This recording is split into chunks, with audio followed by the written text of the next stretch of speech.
Thank you, blessed Heavenly Father, for this wonderful time. Thank you for this moment, oh Father. We come back to your word to study your word, oh Father Lord, to study the book of Revelation, oh Father Lord. Open our eyes, open our minds, open our spirit that we may receive your precious truths into our lives, oh Father Lord, and they may transform our lives, Lord. Thank you, Father, for your precious word. Holy Spirit, our great Rabbi, teach us these precious truths. In the matchless name of our Lord and Savior Jesus Christ, we pray. Amen. Praise the Lord. एक problem जो लोगों को हमेशा हुआ है Bible के साथ है ओल्ड टेस्टामेंट और न्यू टेस्टामेंट के बीच में। ओल्ड टेस्टामेंट में उनको लगता था कि परमेश्वर एक न्याय वाला परमेश्वर है। नए नियम में जैसे कि परमेश्वर को न्याय करना भूल ही गए, ऐसा कि जैसे कि नए नियम में परमेश्वर एकदम कोमल हो गए, एकदम सॉफ्ट हो गए, है ना, न्याय करना भूल ही गए। पर पुराने नियम में न्याय ऐसे करते थे कि लोगों का जान जाता था और फ़र्क ही नहीं पड़ता था। जैसे कि परमेश्वर को सैकड़ों लोगों का, लाखों लोगों का, बहुत करोड़ों लोगों का ऐसा ही जान जाता था और परमेश्वर को ऐसा ही फ़र्क नहीं पड़ता था। तो लोगों को समझ में नहीं आता था कि प्रॉब्लम क्या है। इसलिए वो लोग कहते थे कि पुराना नियम शायद से किसी और ने लिखवाया है या परमेश्वर की तरफ से नहीं है, और नया नियम किसी और ने लिखा है, परमेश्वर की तरफ से नहीं है। प्रॉब्लम उनको उसमें हो रहा था। तो उनको वो बैलेंस नहीं मिल रहा था परमेश्वर के न्याय वाला कैरेक्टर का और परमेश्वर के प्यार वाले कैरेक्टर के बीच में बैलेंस बिल्कुल नहीं मिल रहा था। एक बात मैं आपको बताऊं, हम भूल गए कि नए नियम में भी परमेश्वर न्यायी परमेश्वर है। सबसे ज़्यादा न्याय के बारे में बातें किया है यीशु मसीह ने। हाय है तुम पर, फरीसी लोगों को कहा, लॉयर्स को कहा, हाय है तुम पर। तो पर यीशु मसीह ने भी न्याय का प्रचार किया। समझ में आ रहा है? पर लोगों को वो दिखता नहीं है, लोगों को वो कोई दिखाता नहीं है। यीशु मसीह ने भी, इनफैक्ट यीशु मसीह ने सबसे ज़्यादा नर्क के बारे में बात किया पूरे पुराने नए नियम में, और किसी ने इतना नर्क के बारे में बात नहीं किया जितना यीशु ने बात किया।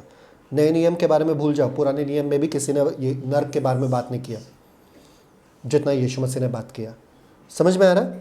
तो हमको लगता है सिर्फ यीशु मसीह क्या है, अनुग्रहकारी, प्यार वाले, सिर्फ नहीं। यीशु मसीह ने कहा अगर किसी ने भी छोटे से छोटे को भी गिराने की कोशिश किया या गिराया तो बेटर है कि वो अपने गले पे समुद्र के। समझ में आ रहा है भाषा क्या है यीशु मसीह का? ये लोगों के दिमाग में नहीं आ रहा है, तो इसलिए ये लोगों ने इसको कबूल नहीं किया। दूसरा भाषा क्या है यीशु मसीह का? अगर तुम्हारे दाहिना आँख तुम्हें पाप करने में मजबूर करे तो वो निकाल दे। बेहतर है कि तू than for you to burn in hell. If your right hand causes you to sin, cut it off and throw it off. क्या ये बातें समझ में आ रहा है किसी को? ये ऐसा लग रहा है पुराने नियम का ही परमेश्वर बात कर रहे हैं ना। God doesn't change. परमेश्वर का प्रोग्राम जो है, परमेश्वर का जो कैरेक्टर है, परमेश्वर का जो चरित्र है, वो बदला नहीं है। वो वही के वही परमेश्वर है, न्याय वाला परमेश्वर है, और ये हमें कबूल करने के लिए मुश्किल है। तो इसलिए ये लोग ऐसे भूल जाते हैं, ऐसे लोग आ जाते हैं क्रिश्चियनिटी में, उनको पुराना नियम और नए नियम में बहुत ज़्यादा अंतर और बहुत ज़्यादा फ़र्क दिखाई देता है, और उनको ये मालूम नहीं है कि पुराने नियम में नया नियम छुपा हुआ है और नए नियम में पुराना नियम रिवील होता है। नए नियम में पुराना नियम क्या है? रिवील होता है, प्रकट होता है। आमीन। तो देखेंगे एक वर्स, क्या ये सही है कि गलत है। सेकंड थेसलोनियंस 1:5 और 6 पढ़ो। पहला थेसलोनिकियों 1:5-6।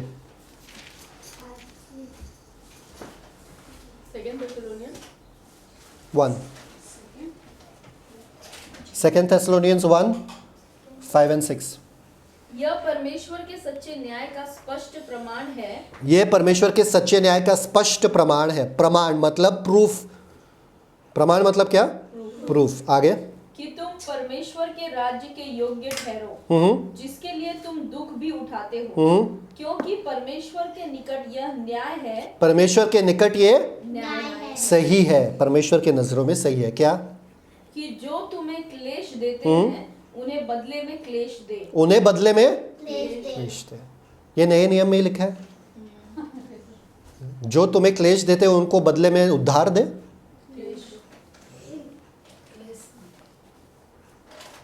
और किसके नजरों में सही है? परमेश्वर के नजर में। आपको जितना भी लगे कि परमेश्वर ये तो सही नहीं है, आपका कुछ फ़र्क नहीं पड़ता है। परमेश्वर कहते हैं मेरे नज़रों में ये न्याय है, क्या? कि जो तुमको क्लेश देता है उनको मैं क्लेश दूँ। और देखो आगे का वचन पढ़ो। और तुम्हें जो क्लेश पाते हो हमारे साथ चैन दे। क्या? कौन देगा? परमेश्वर। और परमेश्वर के नज़र में ये न्याय है कि तुमको चैन मिले। ओके, आगे।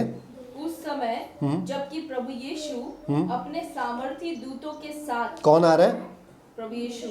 कौन? प्रभु यीशु। वही यीशु जो अनुग्रह का प्रचारक था, वही यीशु जो प्यार का प्रचारक था, वही यीशु जो लाड़ प्यार बहुत करता था, वही यीशु। हाँ, वही यीशु आ रहा है। क्या? लाड़ प्यार करने के लिए, अनुग्रह देने के लिए, प्रचार करने के लिए। किस चीज़ के लिए आ रहा है? स्वर्गदूतों के साथ। क्या? किस चीज़ के लिए आ रहा है? धधकती हुई आग में। क्या? किस में? धधकती हुई आग में। आग में। यीशु मसीह कैसे आ रहे? धड़कती हुई आग में। आग में। ओके, इन फ्लेमिंग फायर। आगे। स्वर्ग से प्रकट होगा। स्वर्ग से प्रकट होगा। क्या? अनुग्रह करने के लिए। आगे। और जो परमेश्वर को नहीं पहचानते। जो परमेश्वर को नहीं पहचानते। पहचानते। जानना अलग है, पहचानना अलग है।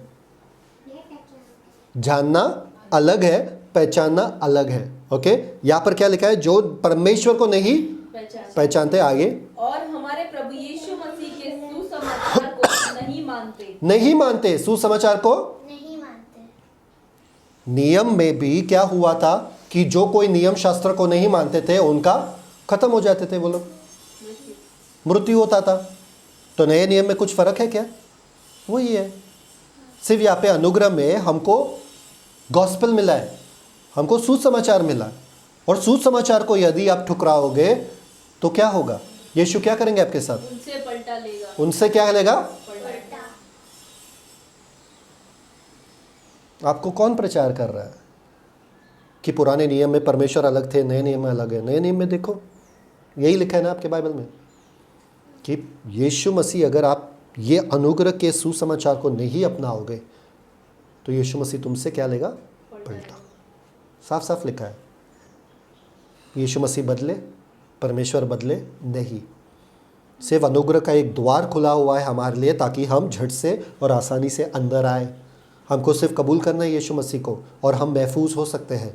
पर यदि हमारे घमंड के वजह से, यदि हमारे निर्बुद्धि के वजह से हम यहाँ का यहाँ ही है, दुनियादारी में ही हमको लगता है कि यही हमारा दुनिया है, अगर इसी में बने रहेंगे तो एक दिन वो आएंगे। कैसे आएंगे? दूतों के साथ आएंगे, संतों के साथ आएंगे। कैसे? आग में। और कैसे? क्या करने के लिए?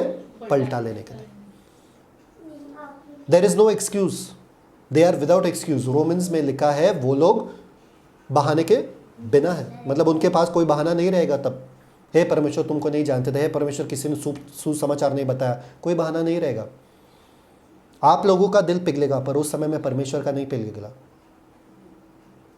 आप लोगों का दिल पिघल सकता है उस समय में, अरे यार परमेश्वर इतना क्यों, एंटी क्राइस्ट को क्यों मार रहे हैं, रहने दो बेचारा, देखो ना तड़प रहा है। पर परमेश्वर का नहीं पिघलेगा।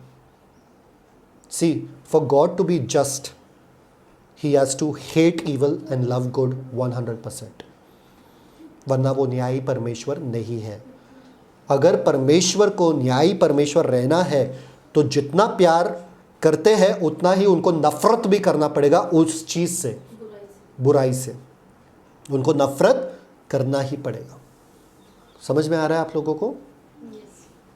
अगर वो इसके साथ समझौता करते हैं, बुराई के साथ, तो मतलब उनका प्यार भी खोखला है। हाँ या हाँ? To prove his true love he has to be truly hating evil. सच में बुराई से उनको नफरत करना पड़ेगा। जब सच्चाई से आपसे प्यार करते, बुराई से उनको सच में नफरत करना पड़ेगा। और इतना नफरत उन्होंने बुराई से की कि आपको उस बुराई से बचाई और खुद आके अपना जान दे दिया क्रूस के ऊपर। इतना प्यार आपसे किया और इतना नफरत बुराई से किया कि खुद बलिदान बन के बुराई को हरा दिया और प्यार से आपको जिता दिया। Getting it?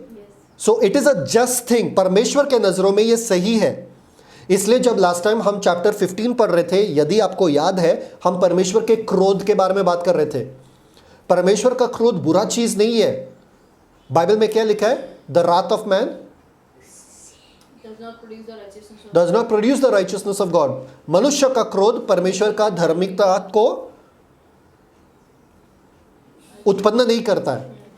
समझ में आ रहा है? मतलब आपका क्रोध जो है वो सही क्रोध नहीं है। आप ये मत सोचो कि आपका क्रोध के जैसा परमेश्वर का क्रोध है, तुलना मत करो। परमेश्वर के वचन में लिखा है तुमको लगा कि मैं तुम्हारे जैसा हूं, मैं नहीं हूं। You think I am like you, I am not like you.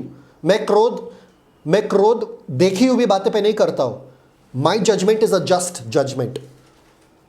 समझ में आ रहा है? जब यीशु मसीह के बारे में वचन में लिखा है पुराने नियम में, my servant will be blind and deaf. परमेश्वर के वचन में लिखा है यीशु मसीह के बारे में कहते हुए, my servant will be blind and deaf, मतलब अंधा रहेगा और बहरा रहेगा। मतलब वो देखी हुई बातें को देखकर न्याय नहीं करेगा और वो सुनी हुई बातें को सुनकर न्याय नहीं करेगा। हम लोग क्या करते हैं? किसी के बारे में कुछ सुनते हैं, तुरंत गुस्सा आ जाता है, बिना सोचे, बिना उनको पूछे, बिना देख के कि क्या असल में हुआ है। सुन के हमको गुस्सा आता है, हमारा प्रेशर एकदम ऊपर जाता है, हाँ या हाँ। अगर हमने खुद के आंखों से देखा तो और बदतर चीज़ है। अरे हमने अपनी आंखों से देखा भाई, सच में ऐसा ही है, और हमको गुस्सा आता है और प्रूफ हो जाता है कि सच में ये खराब है। पर यीशु मसीह क्या कहते हैं? मैं अपने आंखों से नहीं देख के जज करता हूँ, मैं अपने कानों से नहीं, मैं जो वो कहता है ना वही मैं करता हूँ, वैसे मैं न्याय करता हूँ। इसलिए मेरा न्याय क्या है? सच्ची न्याय है। माई जजमेंट इज जस्ट। तो परमेश्वर जब क्रोध करते हैं ना, तो उनका क्रोध जायज है। उनका क्रोध क्या है? आपका क्रोध जायज नहीं है। किसी को लगा कभी कि आपका क्रोध जायज है? कभी लगा? कितने जन को लगा कभी अपना क्रोध जायज है? कभी लगा कि मेरा गुस्सा करना जायज था, मेरा क्रोध जायज है? लगा ना? लगा कि नहीं लगा कभी कि क्रोध मेरा जायज है, किसी पे गुस्सा करना जायज है? लगा? फिर भी किया ना? क्या मिला क्रोध करने के बाद? प्रतिफल कुछ मिला? पर परमेश्वर जब क्रोध करेंगे उनको प्रतिफल भी मिलेगा, उनको प्रतिफल भी मिलेगा। और क्या प्रतिफल है? कि हम जानेंगे कि परमेश्वर का न्याय सत्य है। यही प्रतिफल है। परमेश्वर अगर उन सबको माफ कर देगा ना जिन्होंने गॉस्पेल को, यीशु मसीह को ठुकराया, अगर उनको सबको माफ किया ना, तो हमारा गॉस्पेल, हमारा यीशु मसीह को अपनाना व्यर्थ है। क्यों फिर छल खाए? क्यों फिर इतना सताव से? अगर यीशु परमेश्वर हमको माफ़ी करेंगे बाद में, तो उससे अच्छा जीवन जियो ना, मस्त जियो, कैसा भी जियो। क्यों टाइम पास करें यहाँ पे? बाहर जाके दुनिया में टाइम पास करें ना। सही बात है कि नहीं? तो हम जो दाम भर रहे हैं, हमको लगना तो चाहिए भाई ये दाम सच में योग्य है। अगर परमेश्वर उनको न्याय नहीं करेगा तो हम बोलेंगे परमेश्वर उनका न्याय नहीं किया तो हमारा टाइम पास क्यों करवाए? हमको भी टाइम दो अभी पूरे दुनिया जीने में, हम भी जाके कुछ भी करेंगे, नाचेंगे कहीं पे भी, कुछ भी करेंगे। क्यों इतना सताओ? क्यों मुंह काला पीला करने का काले फुकट, है ना? परमेश्वर के लिए हाँ सुकून से जियो ना, कैसे भी जियो। यीशु का नाम ले लेके क्यों जीने का? नहीं, तुमने मेरे बेटे को ठुकराया, इसलिए तुम्हारा ये अंजाम है। जिन्होंने अपनाया उनको मेरे पास मिलूंगा। ये न्यायी परमेश्वर है। तो हमारे वजह से परमेश्वर को अपना न्याय सिद्ध करना पड़ेगा, या परमेश्वर को अपना न्याय स्थापित करना पड़ेगा। और आपको पता है रेवलेशन चैप्टर 16 जो ये वचन में आए हैं हम, ये सबसे आखिरी वाला है। Read revelation 16:1। कितने जनों ने 5 बार नहीं पढ़ा? जो हंस रहे उन्होंने नहीं पढ़ा। हाँ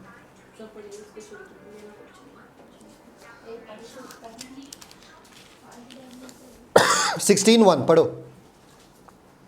फिर मैंने मंदिर में किसी को ऊंचे शब्द से उन 7 स्वर्गदूतों से यह कहते सुना, जाओ परमेश्वर के प्रकोप के 7 कटोरों को पृथ्वी पर उंडेल दो। परमेश्वर के प्रकोप के कटोरों को उंडेल दो। पर ये कौन से कटोरे हैं? क्या भरा है उसमें? 15:1 रेवलेशन 15:1। फिर मैंने स्वर्ग में एक और बड़ा और अद्भुत चिन्ह देखा, अर्थात 7 स्वर्गदूत जिनके पास सातों अंतिम विपत्तियां थी, क्योंकि उनके समाप्त हो जाने पर परमेश्वर के प्रकोप का अंत है। ये 7 स्वर्गदूत लास्ट टाइम मैंने प्रूव किया था, क्या है, कौन है? सात परमेश्वर के जन है, संत है। संत है। प्रूव किया था कि नहीं किया था? है ना? याद है कि नहीं याद है सब?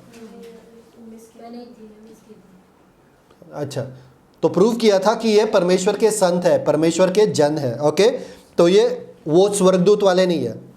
ओके, तो ये परमेश्वर के संत है। और वहां पर क्या लिखा है? हैविंग द 7 लास्ट प्लेग्स, मतलब आखिरी वाले विपत्तियां। और उसमें क्या भरा हुआ है?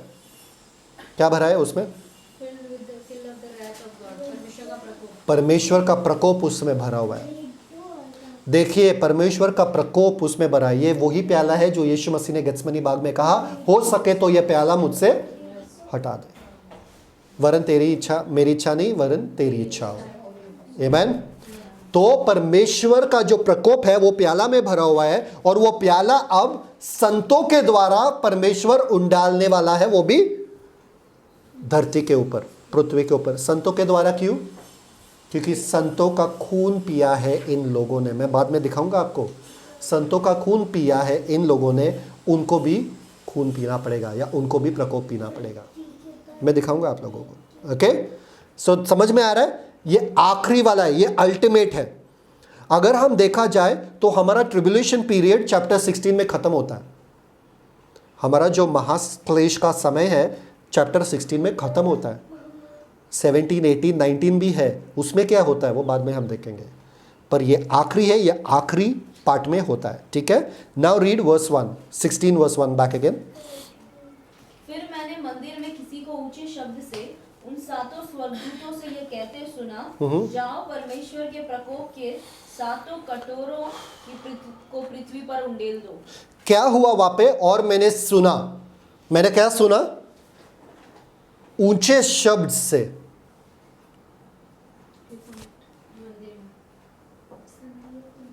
ठीक है, ऊंचे शब्द से मैंने क्या सुना? ऊंचे शब्द से। कहां से आई आवाज?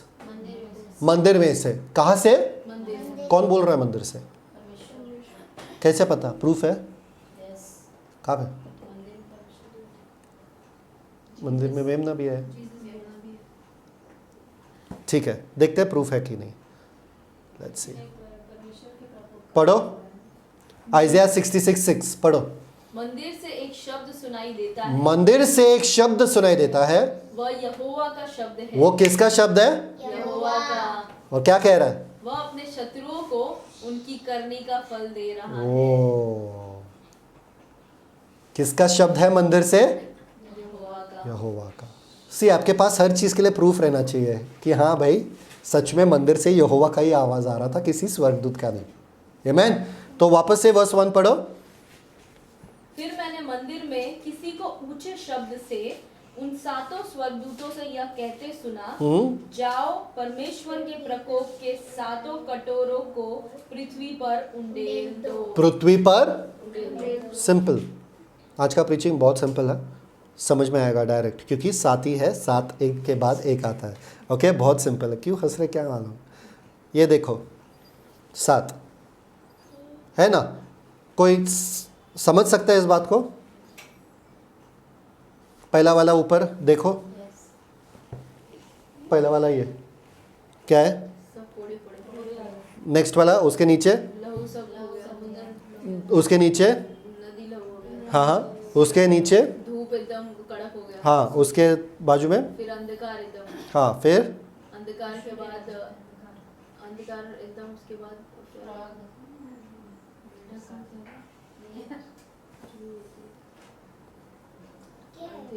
पानी ये हो गया, सूख गया। हाँ हाँ, करेक्ट। और उसके बाद और ओले गिरे। Good job, perfect perfect. समझ गए? सातों के साथ समझ में आया आप लोगों को? खत्म।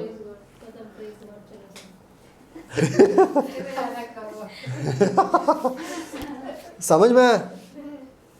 But let's understand the purpose of it. Let's understand ये क्यों हो रहा है। ओके, सबसे पहले वाला, द फर्स्ट बोल, वर्स 2। अतः पहले स्वर्गदूत ने जाकर अपना कटोरा पृथ्वी पर उंडेल दिया, हाँ। तब उन मनुष्यों के जिन पर पशु की छाप थी और जो उसकी मूर्ति की पूजा करते थे, एक प्रकार का बुरा और दुखदाई फोड़ा निकला। वाओ, परमेश्वर का लास्ट प्लेग। और क्या निकला? फोड़ा। फोड़ा। वापस से वो ध्यान से पढ़ना कि पहले वाला जो स्वर्गदूत है वो गया, वो पृथ्वी पर उंडेल दिया, है ना, वो कटोरा, और किस पे उंडाला? किस पे? सब लोग अपने बाइबल में देखो, किस पे? मैन पे, आदमियों पे। आदमियों पे। किस पे? उन मनुष्यों पे जिन्होंने पशु की छाप ली थी और जो उस मूर्ति की पूजा करते थे, उन मनुष्यों पे। उन मनुष्य पे जिसने पशु की छाप ली और उसकी पूजा। सब पे नहीं। बहुत सारे जन प्रचार करते पूरे धरती पे आएगा, नहीं, साफ साफ लिखा है वहां पे कि जिन लोगों ने वो मूर्ति की पूजा की और उस पशु का छाप लिया। अभी वहां पर देखो, एक शब्द वहां पर है, there fell a noisome and grievous sore upon man. गिरा, वहां पर क्या लिखा है हिंदी में? निकला। मतलब वो शब्द जो है ना ग्रीक में, मतलब अचानक से, कहीं से तो। और ऐसा जो सोर है, ऐसा जो फोड़ी है ना, वो सिर्फ 3 लोगों के ऊपर पूरे बाइबल में हुआ था। एक इजिप्शियन लोगों, मिस्री लोगों के ऊपर, है ना, मिस्री लोगों के ऊपर वो 10 विपत्तियां के ऊपर हुआ था, उनमें से एक। दूसरा, गुड, एक्सीलेंट, आयुब पे हुआ था। और तीसरा,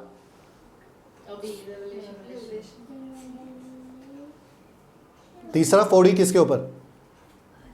कुत्ते उनके फोड़ी लिख रहे थे, चाट रहे थे। समझ में आ रहा है? फोड़ी इन्हीं लोगों के ऊपर आया कभी, ओके, पूरे बाइबल में। पर यहां पर जो फोड़ी है वो साधारण वाला नहीं है, जो पिंपल आता है, जो ये आता है, वो आता है, वो वाला नहीं। ये वो पानी वाला फोड़ी है। पानी मतलब उसमें से पस निकलता रहता है। अभी आप सोचो, आप ना आपका हाथ ऐसा करोगे तो इधर दुखेगा, आप अपना हाथ ऐसा करोगे तो इधर दुखेगा, क्योंकि इधर भी फोड़ी है। आप ऐसा करोगे, मतलब अचानक उनके ऊपर ये फोड़ी फोड़ी पूरे बदन में आ गया। कब? जब वो पशु की आराधना करने के लिए घुटने पे आते हैं, तब उनके पूरे बदन में फोड़ी आ जाती है अचानक से। तो वो घुटने पे भी नहीं आ सकते। ये है परमेश्वर का प्रकोप उन लोगों के लिए। आप ना खड़े हो सकते हो क्योंकि आपके पैर के नीचे भी फोड़ी है। आप ना बैठ सकते हो क्योंकि आपके सब जगह फोड़ी है। आप ना सो सकते हो क्योंकि आपके पीठ के ऊपर भी फोड़ी है, सामने भी फोड़ी है। क्या करोगे आप? अगर आप फोड़ी रहता है तो क्या करोगे? है ना, खुजली करने का मन करता है और पस निकलेगा और खून निकलेगा। क्या होगा आपका हश्र? फोड़ी। क्यों फोड़ी? क्यों? एक बात बताओ मुझे, फोड़ी क्यों?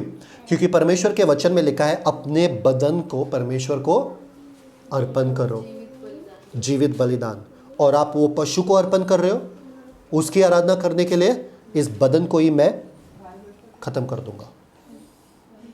अभी करो बलिदान, अभी ये फोड़ी वाला बदन बलिदान करो उनको। ये महामारी जैसा नहीं है, महामारी फैलता ही जाएगा। ये अचानक से सबके ऊपर आएगा। ऐसा नहीं कि एक को मिलेगा फिर दूसरे को, तीसरे को, नहीं, अचानक से। और जब आप उन लोगों को देखोगे फोड़ी वाले, आपको पता चलेगा कि उनने मार्क लिया है, उन्होंने छाप लिया है, ये लोग पशु के लोग हैं, क्योंकि उनके बदन में पूरा फोड़ी फोड़ी। मेरे स्कूल में जब मैं स्कूल जाता था, तभी मेरा मैम जो था ना, प्रिंसिपल की बेटी, बड़ी थी क्योंकि प्रिंसिपल बहुत एजड थे, 70 ईयर्स के थे, तो मैम भी बहुत बड़ी थी, कैथलिक। पूरे चेहरे पे, पूरे बदन पे फोड़ी फोड़ी फोड़ी, छोटे छोटे बड़े बड़े, छोटे छोटे बड़े बड़े। हमको डर लगता था उनको सिर्फ देखने के लिए, पर पूरे बदन पे ऊपर से लेके नीचे। बहुत अच्छी थी वो, बहुत दिल की बहुत साफ थी, पर पूरे बदन पे। और जब भी उनको देखते थे डर लगता था, हाथ मिलाने के लिए, कुछ भी करने के लिए, ऐसा लगता था कि डिजीज़ है। और बच्चे हैं हमको तो डर ही लगेगा, अगर फोड़ी फोड़ी फोड़ी फोड़ी पूरा देख लिया तो डर ही लगेगा। तो हमको लगता था, अरे यार कैसे जीती होगी, कैसे सोती रहेगी, कैसे कुछ भी करती रहेगी, इतना फोड़ी फोड़ी पूरे बदन में। पर वैसा था उनका। सोचो वो कैसे जीती रहेगी। पर she was very educated, highly educated, पूरा एजुकेशन कंप्लीट किया, टीचर बनी, प्रिंसिपल बनी, बहुत कुछ बनी है वो। ज़िंदगी जीना नहीं छोड़ दिया। हमारे पास एक फोड़ी आ जाता है नाक पे जो आता है तो बस बाहर निकलते नहीं जब तक वो फोड़ी पुराना नहीं निकले। और ये लोग देखो क्या करेंगे। ये छोटे लोग नहीं है, बड़े लोग हैं, अमीर लोग हैं, ये सोसाइटी के बड़े बड़े लोग हैं, छोटे लोग, सब मिले हुए हैं और सब आके वहाँ पे पूरा बदन है सब। क्यों? यीशु को नहीं अपनाया इसलिए, बस पशु के सामने झुक रहे इसलिए। सैड है ना? ये देखो इनके कैसे ये लोग तड़प रहे। ये देखो, रीड ड्यूटरोनॉमी 28:27, व्यवस्था विवरण 28:27। ये उसकी बीवी आयुब की पत्नी बोल रही है, इतना फोड़ी हो गया, परमेश्वर को कर्स कर और मर जा। कर्स भी करने को बोल रही है, मरने के लिए बोल रही है। अभी क्या जाएगा बंदा नरक में। यहोवा तुझको मिस्र के से फोड़े और बवासीर और दाद और खुजली से ऐसा पीड़ित करेगा कि तू चंगा ना हो सकेगा। समझ में आ रहा है? ये परमेश्वर का क्रोध है, ये एक श्राप है। अगर ये सब है तो क्या है ये? अगर आपको पता है कि किसी के पास ये सब है तो क्या है वो? परमेश्वर की तरफ से श्राप है, परमेश्वर के आज्ञा न मानने का एक श्राप है। और ये दुश्मनों के ऊपर रहेगा, कोई उनको चंगा नहीं कर पाएगा, कोई वैक्सीन नहीं मिलेगा, कोई दवा नहीं मिलेगा, कोई मेडिसिन नहीं मिलेगा। समझ में आ रहा है? ये सब हमारे लिए नहीं है। तो आपको कभी ये बीमारी नहीं होती है, कभी खुजली वगैरह नहीं होनी चाहिए आपको। हाँ, यहाँ फोड़ी नहीं होनी चाहिए, खुजली। क्लेम दिस फॉर योरसेल्फ, अपने लिए क्लेम तो करो कि कभी खुजली नहीं होगी मुझे, कभी फोड़ी नहीं होगी। नहाना पड़ेगा रोज, ऐसा नहीं कि बिना नहाए खुजली नहीं होगी, होगी फिर। हाँ, ओके। तो we feel if this is enough, अगर ये काफ़ी है, किधर गया? Thank you father. अगर ये काफ़ी है तो हम देखेंगे कि दूसरा वाला बोल क्या है। एक काफ़ी था ना, इतना दुख देना काफ़ी था। दूसरा वाला क्या है ज़रा वो देखो। Read verse 3। Thank you father.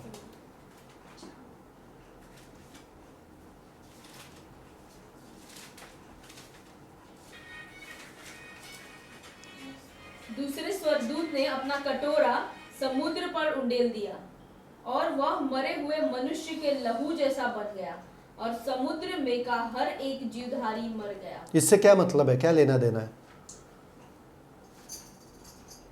क्या लेना देना है? समुद्र से क्या लेना देना है? सबसे पहले बात आपको जानना चाहिए कि लोग सिखाते हैं कि पूरा दुनिया का समुद्र लहू हो जाएगा। बिल्कुल नहीं। अगर इंग्लिश में देखोगे तो क्या लिखा है, पढ़ो। And the second angel poured out his vial upon the sea. Upon upon The sea. The sea. एक वर्ड भी मिस मत करना। उस समुद्र पे फेंका, समुद्र पे नहीं फेंका, एक समुद्र पे मतलब एक दो पर्टिकुलर, मतलब मेडिटेरेनियन, जो सी एंटी क्राइस्ट के किंगडम के इर्द गिर्द है। क्या बोलते हैं उसको? भूमध्य सागर। भूमध्य सागर। कौन से सागर पे? भूमध्य सागर पे। और वो पूरा लहू लहू हो जाता है। कैसे? इससे आप क्या खाओगे? मछली खाओगे, क्या खाओगे? पूरा सब मरा हुआ है, सब मछली मरा है। क्या लिखा है यहाँ पे? और समुद्र में का हर एक जीवधारी मर गया। किसी को याद है सेकेंड ट्रम्पेट में क्या हुआ था? एक तिहाई। पर अभी वही समुद्र जो एक तिहाई तभी हुआ था, अभी पूरा का पूरा खत्म। तो इसलिए ये लोग क्या है, ये लोग और परेशान हैं, क्योंकि हमारा एक ही सोर्स है पानी का, हमारा एक ही ये है पानी का, जहाँ से हमको फिशिंग मिलता है, जहाँ से हमारा इरिगेशन है, पूरा सब वहाँ पे तहस नहस हो चुका है। Okay, very simple, very simple it is. तो इसलिए उसके बाद आता है थर्ड बोल। अभी आपके दिमाग में ये आना चाहिए कि खाना वाना उनका जो मिलता है वो समुद्र से ही मिलता है, फिश मिलता है, Mediterranean sea is known for is fish, मछली के लिए, उन्हीं से उनका पूरा ये होता है ना, गुजारा हो जाएगा उन समय में, है ना। वो पूरा अभी क्या हुआ है, पूरा फोड़ी फोड़ी हो चुका है, अभी ये सागर भी पूरा लाल हो चुका है, that means no hope for water from there. पर ठीक है, एटलीस्ट हमारे पास क्या है, पीने का पानी। कहाँ से? नदी से। नदी तो है हमारे पास, सागर कभी नदी में नहीं आता है, नदी सागर को चली जाती है। हाँ यहाँ तो अगर सागर लहू लहू हुआ है, नदी तो है हमारे पास। चलो अच्छा हुआ याद दिलाए। तीसरा बोल कहाँ पर फेंकेंगे फिर? वर्स 6 4 to 7 पढ़ो। तीसरे स्वर्गदूत ने अपना कटोरा नदियों और पानी के सोतों पर उंडेल दिया और वे लहू बन गए। अभी आप सोचो, वेदना में है ये लोग, पीड़ा में है, उनको प्यास तो लगेगी, पानी तो चाहिए नहाने के लिए या डालने के लिए अपने ऊपर, ताकि उनको थोड़ा तो सुकून मिले। पर उनको क्या मिलता है? लहू वहाँ पे। और क्यों मिलता है? याद है वेदी के नीचे वाले प्राण क्या कह रहे थे? कब तक तू पलटा नहीं लेगा उन लोगों के ऊपर जिन्होंने हमारा ऐसा हश्र किया। See what's the next verse 5।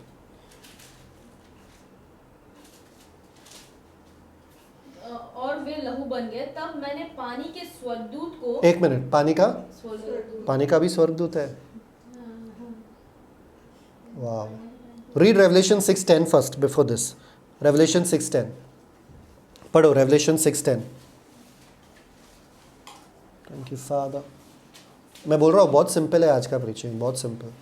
और उन्होंने बड़े शब्द से पुकार कर कहा कि हे स्वामी, हे पवित्र और तू सत्य, तू कब तक न्याय न करेगा और पृथ्वी के रहने वालों से हमारे लहू का पलटा कब तक हमारे करेगा? हमारे लहू का पलटा, लहू का पलटा, हमारे लहू का पलटा कब तक?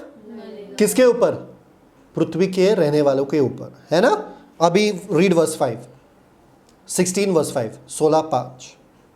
तब मैंने पानी के स्वर्गदूत को यह कहते सुना, हाँ? हे पवित्र जो है और जो था, तू न्यायी है और तूने यह न्याय किया। एक मिनट, जो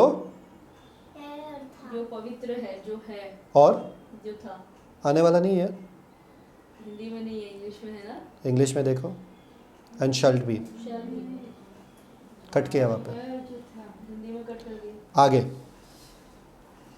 बिकॉज क्योंकि क्योंकि उन्होंने पवित्र लोगों हाँ। और भविष्यद्वक्ताओं का लहू बहाया था, हाँ और तूने उन्हें लहू पिलाया, क्योंकि वे इसी योग्य हैं। क्या स्वर्गदूत क्या कह रहा है? तू न्यायी है, तेरे सामने ये न्याय है कि उन लोगों का लहू, उन्होंने तुम्हारे लोगों का लहू बहाया, अभी तुम उनको लहू पीने के लिए बोलो। समझ में आ रहा है? आपके दिमाग में भी ये बैठ रहा है क्या? मसीह के लोगों का लहू तुमने बहाया, इसलिए परमेश्वर तुमको क्या कह रहा है? लहू पिला रहा है। लहू पिला रहा है। Drink blood. आप प्यासे हो ना, आप कैसा भी पानी पी लोगे, कौन से भी पानी पियोगे, हाँ या हाँ, कैसा भी। कभी देखोगे क्या ये आरओ वाला है क्या, ये कुछ है क्या? नहीं, पी लोगे। अरे किधर से भी आने दो, पी लोगे। नल का भी रहेगा तो भी पियोगे। हाँ या हाँ, गांव में रहते हो तभी तभी सोचते हैं आरओ आरओ, कुछ नहीं। नल का भी ऐसा मुंह लगा के पी लेते थे। हाँ वेल से भी निकाल के कुछ लोग पीते है ना, कुएं से निकाल के पीते हैं ना गांव में। कोई सोचता है क्या इसमें कौन सा जर्म डाला है या कौन है, कीड़ा कोई है क्या, अंडर टॉर्टोइज घूम रहा है, कोई सोचता है? नहीं सोचता है। P low. जब प्यासा है ना आदमी, कुछ भी करेगा। रेगिस्तान में जाओ एक बार, फिर आपको पता चलेगा। रेगिस्तान में गए कोई? रेगिस्तान में जाओ, एक बूंद के लिए लोग तरसते हैं, पानी का एक बूंद, समझो। और ये लोगों को पानी चाहिए, और पानी उनको क्या मिल रहा है? लहू वाला पानी। हॉरर मूवी, कभी ज़िंदगी में हॉरर मूवीज़ में जो होता है ना, वो नल से लहू निकलता है और लोग डर जाते हैं, लहू निकला। सोचो आपके नल से लहू निकल रहा है, सोचो आपके टैप से लहू निकल रहा है, आप नहाने के लिए खोल दोगे और लहू निकल रहा है, क्या करोगे आप? कब तक आप बिना पानी के रहोगे? कब तक कैसे रहोगे? Very sad state. देखिए, आपके दिमाग में ये मत लाओ कि आज के ज़माने में कहाँ होने वाला है। आज के ज़माने में तो बॉटल मिलता है, ये मिलता है, थम्स अप पी लेंगे, अगर लहू नहीं पीना है थम्स अप पी लेंगे, कोक पी लेंगे, कुछ ना कुछ तो दुकान में रहेगा ना, कुछ नहीं रहने वाला है। परमेश्वर सब नष्ट करेगा। न्याय, परमेश्वर का न्याय पूरे के पूरे इस पे रहेगा।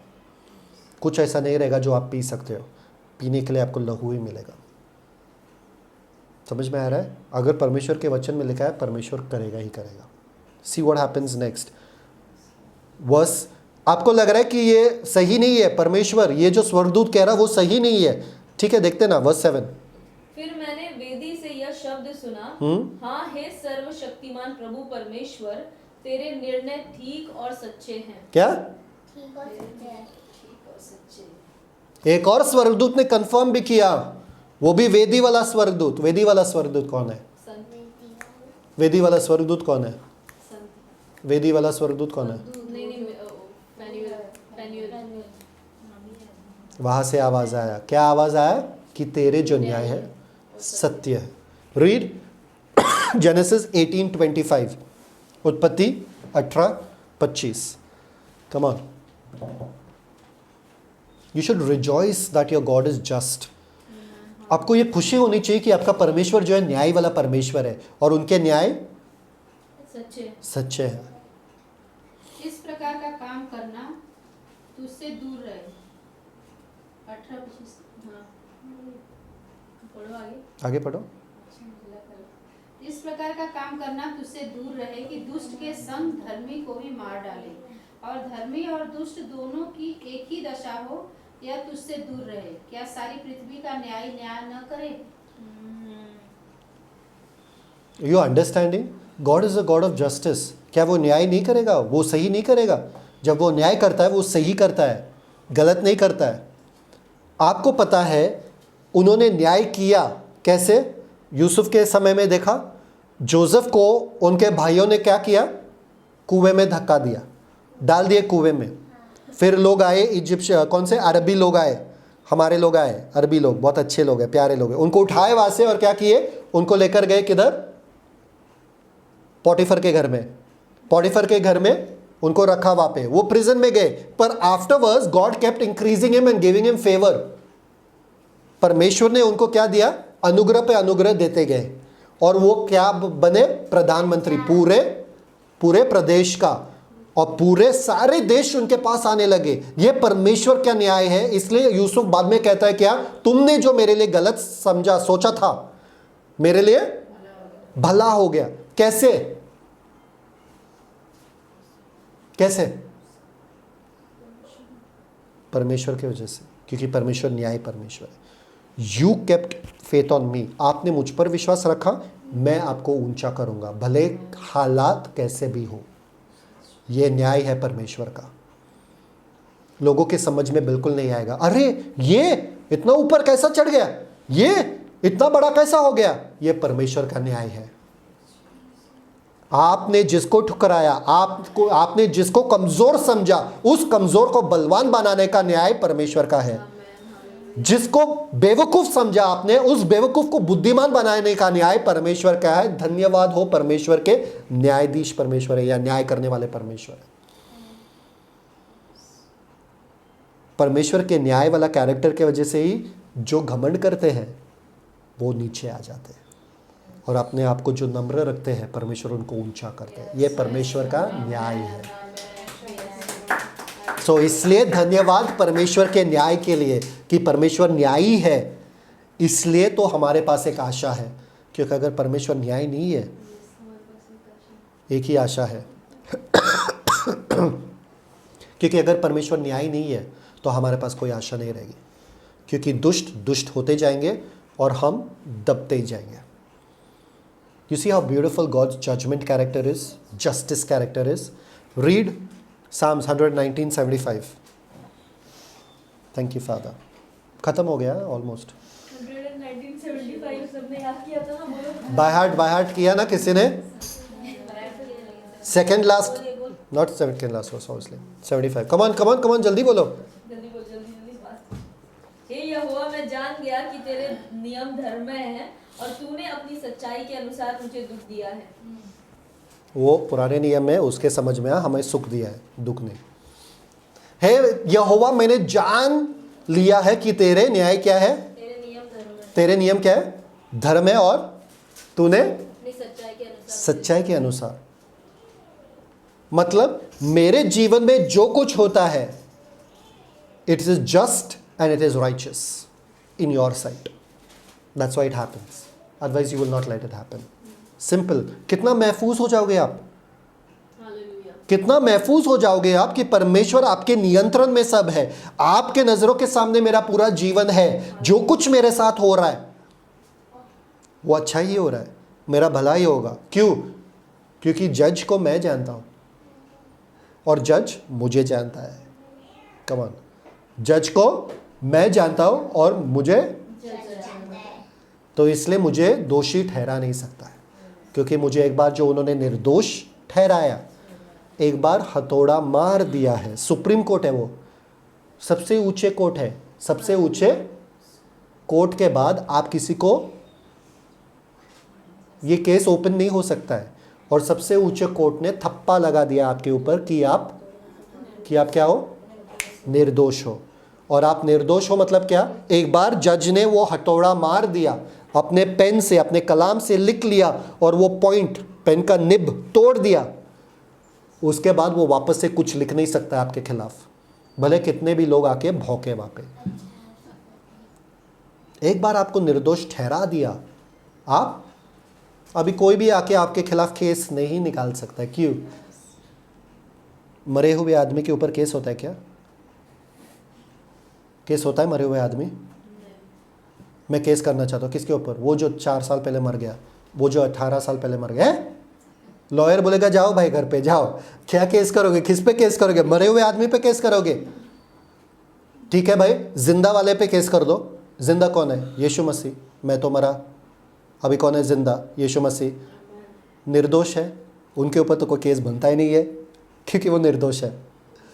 जिनके ऊपर केस बनता था वो तो पहले ही मर गया तो इसलिए उनके ऊपर कोई केस नहीं बनता है, पर जो जिंदा है उनके ऊपर केस बना के दिखाओ मुझे। इसलिए परमेश्वर के सामने तुम क्या हो? क्योंकि तुम तो मर चुके हैं। सामने खड़ा कौन है? यीशु मसीह आपकी जगह पे। आपका रिप्रेजेंटेटिव कौन है? स्वर्ग में आपका रिप्रेजेंटेटिव यीशु मसीह है, धरती पे हम उनके रिप्रेजेंटेटिव हैं। समझ में आ रहा है? स्वर्ग में हम तो मर चुके हैं, इसलिए हमारे जगह पे हमारा बड़ा भाई यीशु मसीह खड़े हैं परमेश्वर के सामने, निर्दोष निर्दोष निर्दोष। इनमें क्या दोष है? निर्दोष है। और धरती पे क्योंकि यीशु मसीह स्वर्ग चले गए, इसलिए धरती पे हम रिप्रेजेंटेटिव है यीशु मसीह के लोगों के सामने। Let's present him beautifully as he is, so are we. जैसा वो है वैसे हम हैं इस दुनिया में। Come on. So it's good that God is just, क्योंकि एक बार हम मर चुके हैं तो हमारे ऊपर कोई केस बनता ही नहीं है, और यीशु मसीह के ऊपर हमारा पूरा निर्दोष निर्दोष ही छाप लगा हुआ है। आमेन। Read the next verse, Romans 2:5 पढ़ो। रोमियो 2:5। किसी को कुछ मिल रहा है? कुछ अंडरस्टैंड हु यू आर, तो लोग कुछ भी कहे आपके बारे में, पर अपनी कठोरता और हठीले मन के अनुसार उसके क्रोध के दिन के लिए, जिसमें परमेश्वर का सच्चा न्याय प्रकट होगा, अपने निमित्त क्रोध कमा रहा है। कमाई हो रहा है दुष्टों का, अच्छे खासी कमाई हो रहा है, उनका खाता भरते जा रहा है, भरते जा रहा है। किस चीज से भर रहा है उनका खाता? पैसों से। क्रोध। उनका क्रोध का खाता बढ़ते जा रहा है। जितना देर वो लोग परमेश्वर से दूर रहते हैं अपने कठोर मन की वजह से, जितना वो परमेश्वर को अपनाते नहीं है, जितना वो यीशु को अपनाते नहीं है, उनका बैंक अकाउंट भरते जा रहा है। किस चीज से? क्रोध से।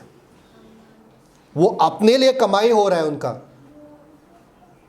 और एक दिन जब वो लोग क्या बोलेंगे, उनका घड़ा बढ़ जाएगा, तभी उनको वो पूरा का पूरा क्रोध मिलेगा, परमेश्वर का क्रोध। ये बहुत डरावनी चीज़ है ना, पर वचन में लिखा है ना। Read revelation 19:1-2। फाइनली यीशु मसीह आ रहे है ना। इसके बाद मैंने स्वर्ग में मानो बड़ी भीड़ को ऊंचे शब्द से ये कहते सुना, हालेलुया, उद्धार और महिमा और सामर्थ हमारे परमेश्वर ही की है, क्यों? क्योंकि उसके निर्णय सच्चे और ठीक हैं। एक मिनट, निर्णय सच्चे और ठीक है। तभी आप उनका माइंड बदल नहीं सकते हो। उनके निर्णय जो उन्होंने ठान लिया है ना, जो उन्होंने कलाम में लिखा है, वो सच्चे है और ठीक है। ठीक मतलब क्या? इसमें कोई शक की गुंजाइश नहीं है कि ये गलत है, जो परमेश्वर ने ठाना है। आगे, उसने उस बड़ी वेश्या का जो अपने व्यभिचार से पृथ्वी को भ्रष्ट करती थी न्याय किया, और उसने अपने दासों के लहू का बदला लिया है। दासों का लहू का बदला। When he takes revenge, he is true. All his work is righteous.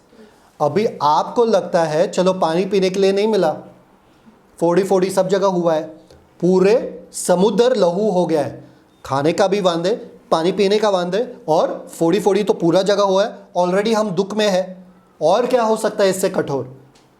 आपको चाहिए और इससे कठोर क्या हो सकता है? सोचो ज़रा। Scary, it gets scarier. Read verse 8। चौथे स्वर्गदूत ने अपना कटोरा सूर्य पर उंडेल दिया। किस पे? सूर्य पर। वाओ, सूर्य पे। और सूर्य पे क्या हुआ? आगे, और उसे मनुष्यों को आग से झुलसा देने का अधिकार दिया गया। मतलब कड़क धूप, और इतना धूप कि आप परेशान हो जाओगे। धूप से हम कैसे परेशान हो जाते हैं? हमको बिल्कुल सहन नहीं होती है, थोड़ा भी पंखा नहीं चला तो अरे बाप रे बाप, पूरा पसीना पसीना। ये लोग तो पूरा 40 पीने के लिए पानी नहीं, और धूप, और धूप से ऐसी कड़कती धूप जैसे कि जल रहा है आग, जैसे कि आग के चटके। कभी चटका मिला आपको आग का? जब आप बाहर जाते हो ऐसा लगता है कि गर्म हवा एकदम पूरा चेहरे पे आ, ऐसा अरे बाप रे बाप, पूरा चेहरा कवर करे, सहन नहीं होती है।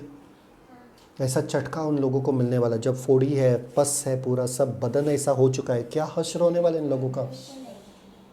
भाई अगर आपके साथ ऐसा हो ना, एक चीज़ मैं बताता हूँ आपको, तुरंत पश्चाताप करो, तुरंत पश्चाताप करो। बोलो परमेश्वर बस हो गया।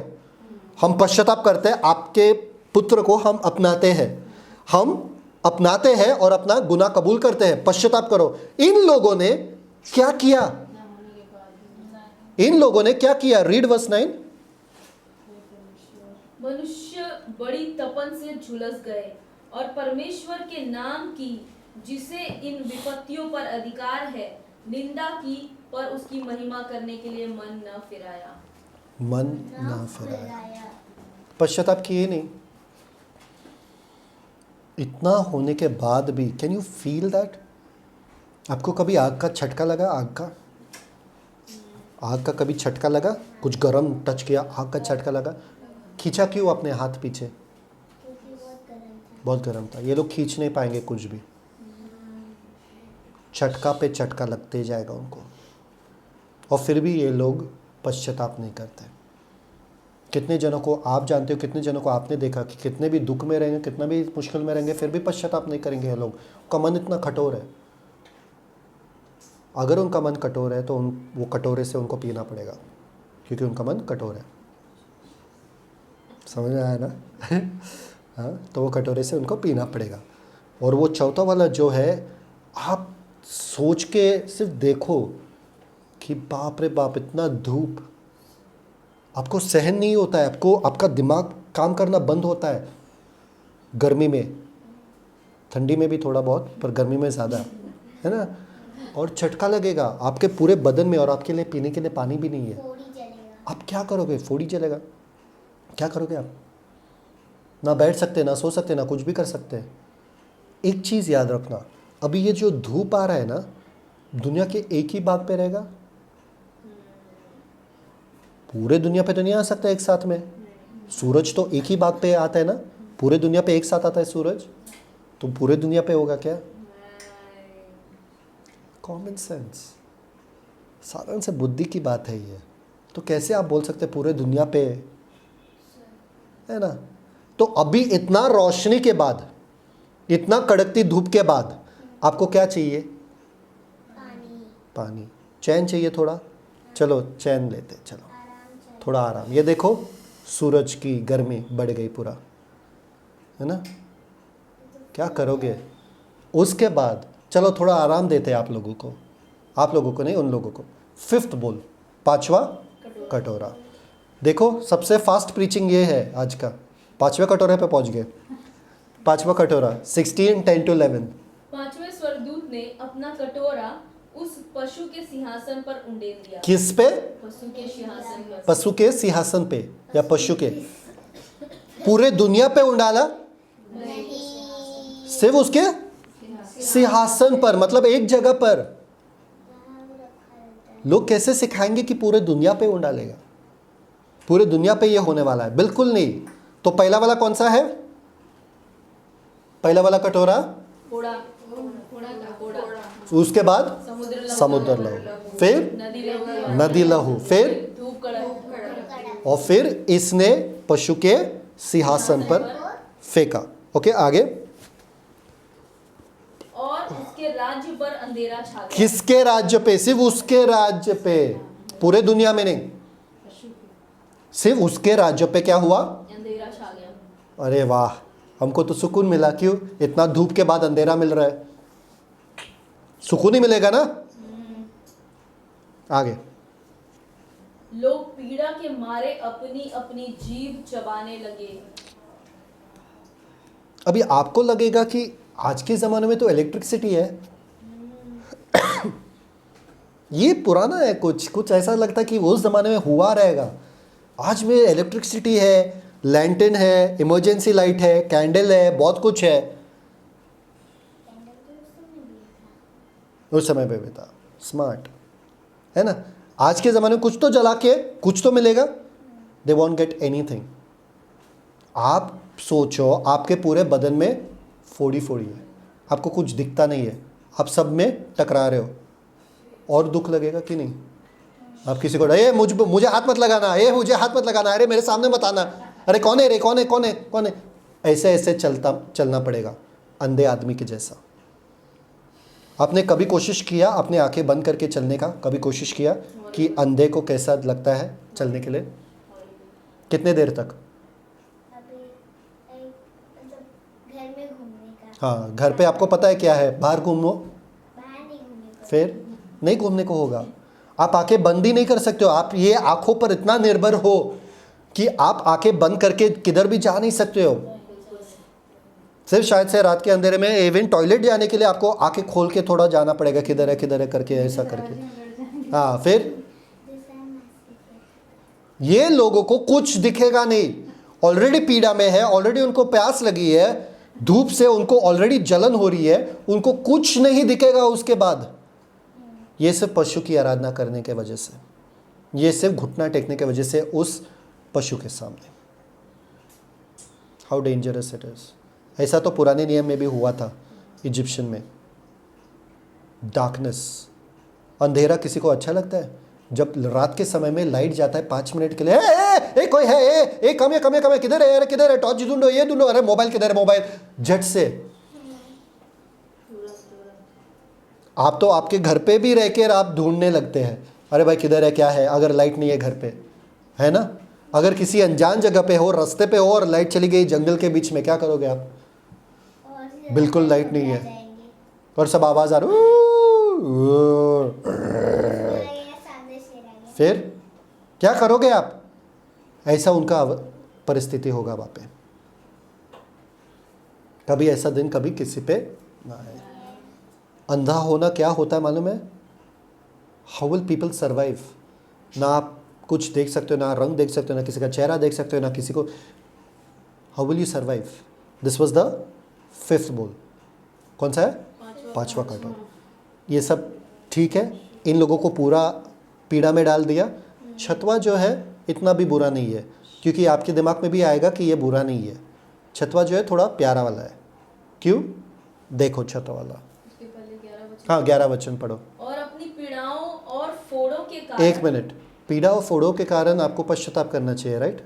पीड़ा और फोड़ों के कारण, फोड़ी अभी तक बाकी है उनका, गया नहीं फोड़ी, इसलिए यहाँ पे लिखा फोड़ों के कारण, क्योंकि फोड़ी अभी तक बाकी है उनका, है उनके शरीर पे फोड़ी। इसके कारण उन्होंने पश्चाताप किया और परमेश्वर को धन्यवाद देने लगे और बोले परमेश्वर हमको बचा।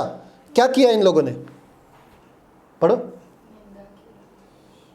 फोड़ों के कारण स्वर्ग के परमेश्वर की निंदा और की और पर अपने अपने कामों से मन न फिराया। फिर भी पश्चाताप नहीं किया इन लोगों ने। कितना कठोर है इनका मन। फिर भी क्या नहीं किया? पश्चाताप। क्या? किसका पाप? पश्चाताप। फिर भी क्या नहीं किया? पश्चाताप नहीं किया। इतना कठोर है इनका मन, टूट ही नहीं रहा है उनका मन। इसलिए परमेश्वर ने क्या किया? दिस इज द आखिरी बोल जिसमें परमेश्वर ने उनको दुख दिया और बोला कि अब भी तो आओ। फिर भी उन्होंने नहीं किया। तो now see the sixth one. क्या है सिक्स्थ वन? आपके दिमाग में अब आएगा। रीड। छठे स्वर्गदूत ने अपना कटोरा महानदी फरात पर उंडेल दिया। जस्ट 12। और उसका पानी सूख गया कि पूर्व दिशा के राजाओं के लिए मार्ग तैयार हो जाए। क्या? नदी का पानी सूख गया बस, ताकि पूर्व दिशा के राजा का मार्ग तैयार हो जाए, बस खत्म।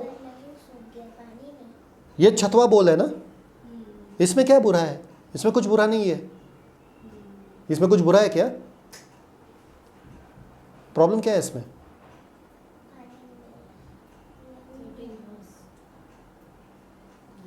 ये बोल में, ये कटोरे में इतना बुरा क्या है? पानी तो सूख गया ना। पानी तो वैसे भी नहीं मिल रहा था, पानी तो लहू वाला मिल रहा था। सूखे तो क्या फर्क पड़ता है, सूखते तो हमारा क्या है।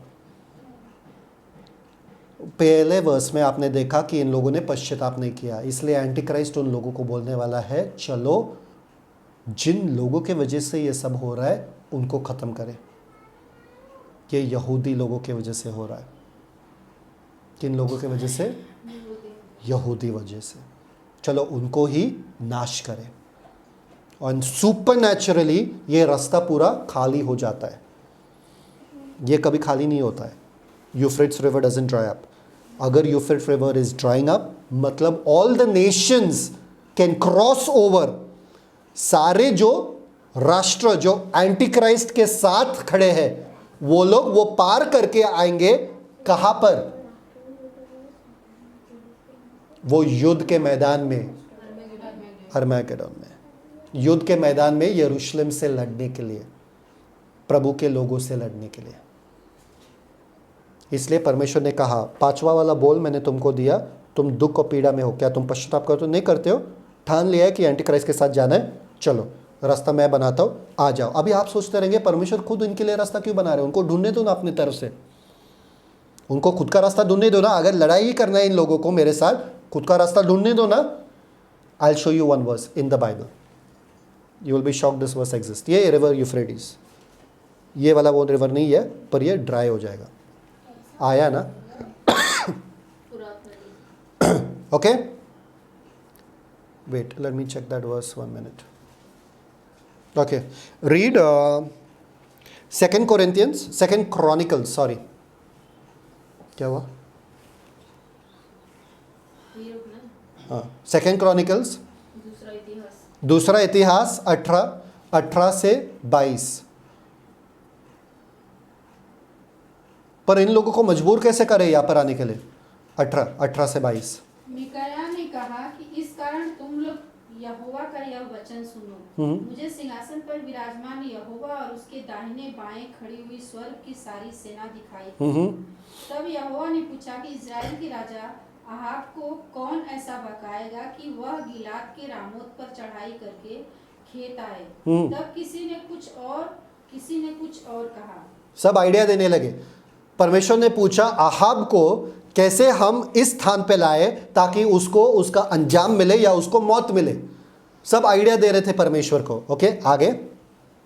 निदान एक आत्मा पास आकर यहोवा के सम्मुख खड़ी हुई। एक आत्मा आया, स्वर्गदूत नहीं, आत्मा आया, यहोवा के पास आके खड़ा हो गया। आगे। और कहने लगी कि मैं उसको बहकाऊंगी। यहोवा ने पूछा कि किस उपाय से? उसने कहा मैं जाकर उसके सब नबियों में बैठ के उनसे झूठ बुलवाऊंगी। यहोवा ने कहा कि तेरा उसको बहकाना सफल होगा, जाकर ऐसा ही कर। इसलिए सुन बस अब- 22 बस 22। 22 अभी बाकी है। हाँ बोलो। इसलिए सुन, अब यहोवा ने तेरे इन नबियों के मुंह में एक झूठ बोलने वाली आत्मा बैठाई है, और तो वहां पर क्या हुआ, एक आत्मा आया और परमेश्वर के सामने बोलने लगा, मैं झूठ बनकर उनके नबियों में घुस जाऊंगा और उनको नबियों से झूठ बुलवाऊंगा कि क्या क्या क्या उनके नबियों से झूठ बुलवाऊंगा क्या क्या उनके नबियों से झूठ बुलवाऊंगा और आहाब को बहका के वहां पर भेज दूंगा मैदान में मरने के लिए, और वो सफल भी हो जाएगा। समझ में आ रहा है? तो इन लोगों को कौन बहकाएगा? Read the next verse 13 16:13 Revelation 16:13। फिर मैंने उस अजगर के मुंह से और उस पशु के मुंह से और उस झूठे भविष्यवक्ता के मुंह से कहां से? मुंह से निकला। मुंह से कहां से? मुंह से अजगर के मुंह से, झूठे भविष्यद्वक्ता के मुंह से और उस पशु के मुंह से क्या निकला? 3 अशुद्ध आत्माओं को मेंढकों के रूप में से निकलते देखा। 3 अशुद्ध आत्माओं को मेंढकों के रूप में निकलते हुए देखा। मेंढक क्यों? मेंढक इज अनक्लीन एनिमल, अशुद्ध शुद्ध जानवर है पुराने नियम के इसमें। ओके, 3 मेंढकों को उनके मुंह से निकलते हुए देखा। ये आत्मा ही है, घिनौने आत्मा है। ओके, और क्या किए? ये चिन्ह दिखाने वाली दुष्ट आत्माएं हैं। ये कौन है? बता भी दिया हमको वापस, सच में मेंढक नहीं निकले, दुष्ट आत्मा है। मेंढकों के समान दुष्ट आत्माएं निकले उनके मुंह से, और क्या हुआ? जो सारे संसार के राजाओं के पास निकलकर इसलिए जाती हैं कि उन्हें सर्वशक्तिमान परमेश्वर के उस बड़े दिन की लड़ाई के लिए इकट्ठा करें।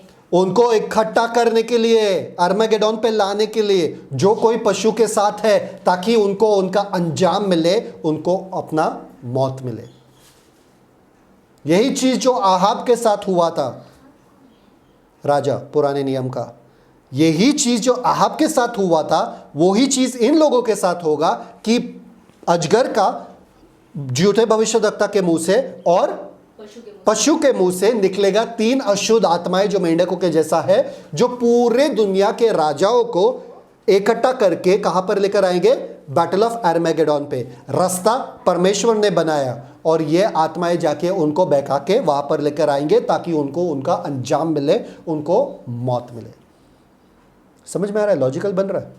क्योंकि मैंने तुमको इतना फोड़ी दिया, इतना पानी लहू बनाया, हाँ, नदी लहू बनाया, हाँ, पूरे कड़क कर दिया, धूप कड़क कर दिया, पूरा अंधकार कर दिया, फिर भी तुमको पश्चाताप करने का नौबत नहीं आया तुम्हारे पे।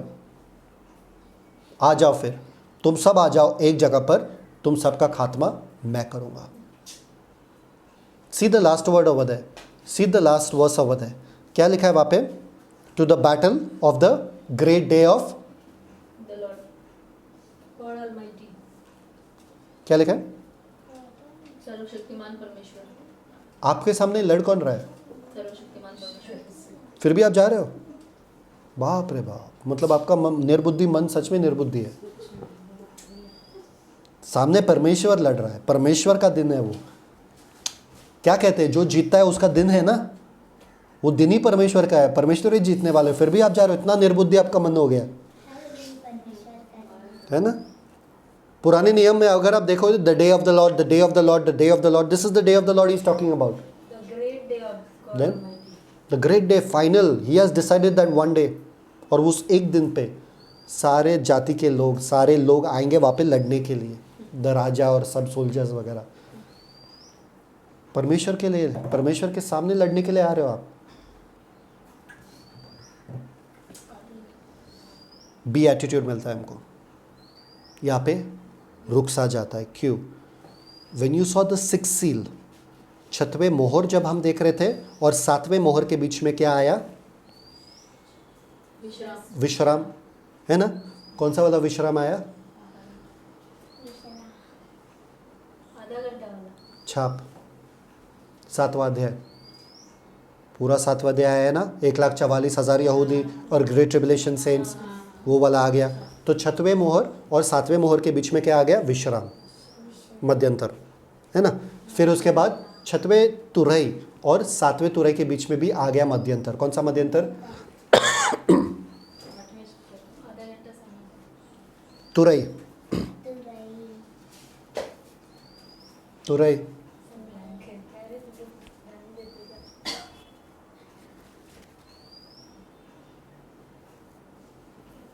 छठवां तुरई कौन सा है? पांचवा तुरई कौन सा है? 9वें अध्याय का पांचवा तुरई कौन सा है? Demon locust out of the bottomless pit. छठवां तुरई कौन सा है? 2200 मिलियन आर्मी, 20 करोड़ सेना। उसके बाद क्या होता है? कौन सा मध्यंतर आता है? चैप्टर 10 का मध्यंतर आता है, चैप्टर 11 का, गिराया जाता है। चैप्टर 11 का मध्यंतर आता है, चैप्टर 12 का मध्यंतर आता है, जहाँ पर शैतान को नीचे गिराया जाता है। The mystery of God is finished. परमेश्वर का वो रहस्य जो उसने अपने दासों से प्रॉमिस किया। यस, शैतान को गिराया जाता है। तो छठवें तुरई और सातवें तुरई के बीच में भी मध्यंतर आया। तो इसलिए अभी छठवें कटोरे और सातवें कटोरे के बीच में क्या आ रहा है वापस से? यही मध्यंतर आ रहा है। क्या मध्यंतर आ रहा है? Read verse 15। देख, मैं चोर के समान आता हूँ। क्या मैं कैसा आता हूँ? चोर के समान। ये बाहर लोग प्रचार कर रहे ये वचन, और क्या कहते हैं? रैप्चर के लिए चोर के समान आएगा। कि यीशु कैसा आएंगे? वही मैं सोच तैयार रहना। चोर के समान आएंगे।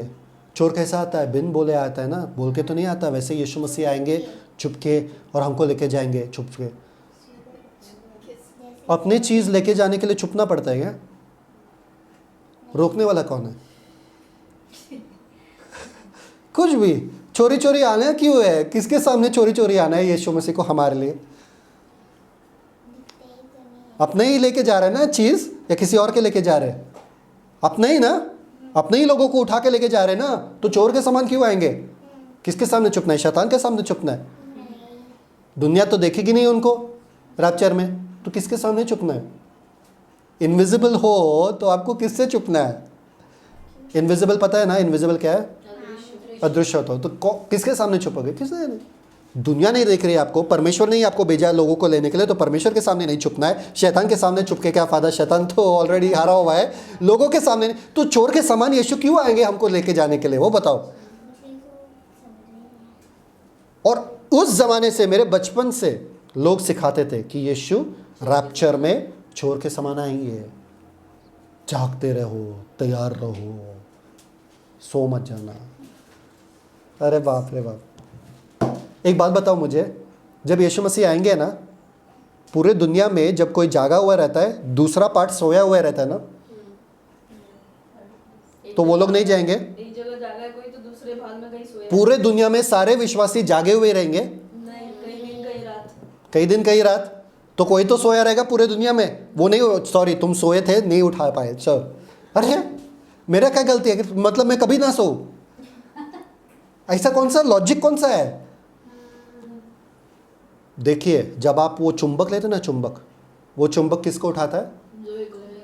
It attracts everything that is suppose to attract, everything that has the ion वाला प्रॉपर्टी, लोहे वाला प्रॉपर्टी जिस जिस चीज में है वो ऊपर चिपकेगा ही चिपकेगा, भले ही उसका मूड है या नहीं है। अगर आप में यीशु मसीह का आत्मा है, आप भले सोए हो या जागे हो, आप चिपकोगे ही चिपकोगे जब यीशु आएगा। और पूरा डस्ट जो है, पूरा मिट्टी जो है, वहाँ का वहाँ ही रह जाएगा। आप भले ही सोए हो या जागे हो। तो ये कभी मत सोचना कि जागा ही रहना पड़ेगा, यीशु कभी भी आएंगे। ऐसे ही रहेगा ना। जो सोए थे उनको नहीं उठाया मैंने। फिर आप सोचो क्या होगा। आमीन। तो यहाँ पर क्या लिखा है? मैं चोर के समान आया हूँ। किसके लिए? चोर आता है क्या करने के लिए? विनाश करने के लिए। और चोर आता है अचानक। तो यीशु मसीह यहाँ पर क्या कह रहे? मैं इन लोगों के ऊपर, जब इन लोगों को लग रहा ना कि उनके मंसूबे जो है, इनके जो ख्याल है, इनके जो योजना है वो पूरा हो रहा है, तब क्या करूँगा मैं अचानक से आऊँगा और अचानक से उनको ख़त्म कर दूँगा। अचानक से, जैसा चोर बिन बोले आता है, उनको पता भी नहीं चलेगा मैं आने वाला हूँ। और दूसरी बात, मैं अचानक आऊँगा। समझ में आ रहा है? समझ में आ रहा है? अचानक आएगा, बिन बोले आएगा और उनका घात करेगा। रीड नेक्स्ट, पढ़ो वहाँ पे कौन सा? वर्स 15। देख मैं चोर की नहीं आता हूँ, हाँ, हाँ। धन्य वह है जो जागता रहता हम्म, है और? और अपने वस्त्र की चौकसी करता है कि नंगा न फिरे और लोग उसका नंगापन न देखें। तो यहाँ पर क्या लिखा है? धन्य है वह जो जागा हुआ रहता है, मतलब आत्मा में जागा हुआ रहता है, जान रहा है कि समय क्या है, चौकन्ना रहना है आपको, वरना अपना वस्त्र भी संभाले, अपना वस्त्र संभाले। वस्त्र कहाँ से मिला हमको? यीशु मसीह का वस्त्र है ना। राइचियसनेस जिसका है, किसका है? धार्मिकता यीशु मसीह का है। तो यीशु मसीह का धार्मिकता है हमारे पास, ओके।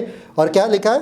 ताकि वो नंगा, पर ये किसके लिए, उस टाइम पे किसके लिए रहता उस टाइम के लिए, उस विश्वासी लोगों के लिए जो उस समय में रहेंगे, क्योंकि कुछ लोग रहेंगे ना वहाँ पे उस समय में भी, कुछ लोग जो यीशु को जानते हैं, तो उनको लगेगा क्या कि ये सारे लोग जो है ना, हलचल इतनी हो रही है, they are such a big army, ये लोग इतने बड़े, शायद से सही है, शायद से कुछ सत्य ही होते जा रहा है, शायद से क्या मुझे भी वही राह पर जाना पड़ेगा, शायद से यही सब कुछ है।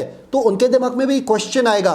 पर यीशु मसीह कह रहे हैं जब आपको लगेगा कि ये लोग सबसे बलवान है, ये लोग ही पूरे दुनिया पे राज करने वाले, इसके ऊपर और कुछ होने वाला नहीं है, उस टाइम मैं अचानक आऊँगा।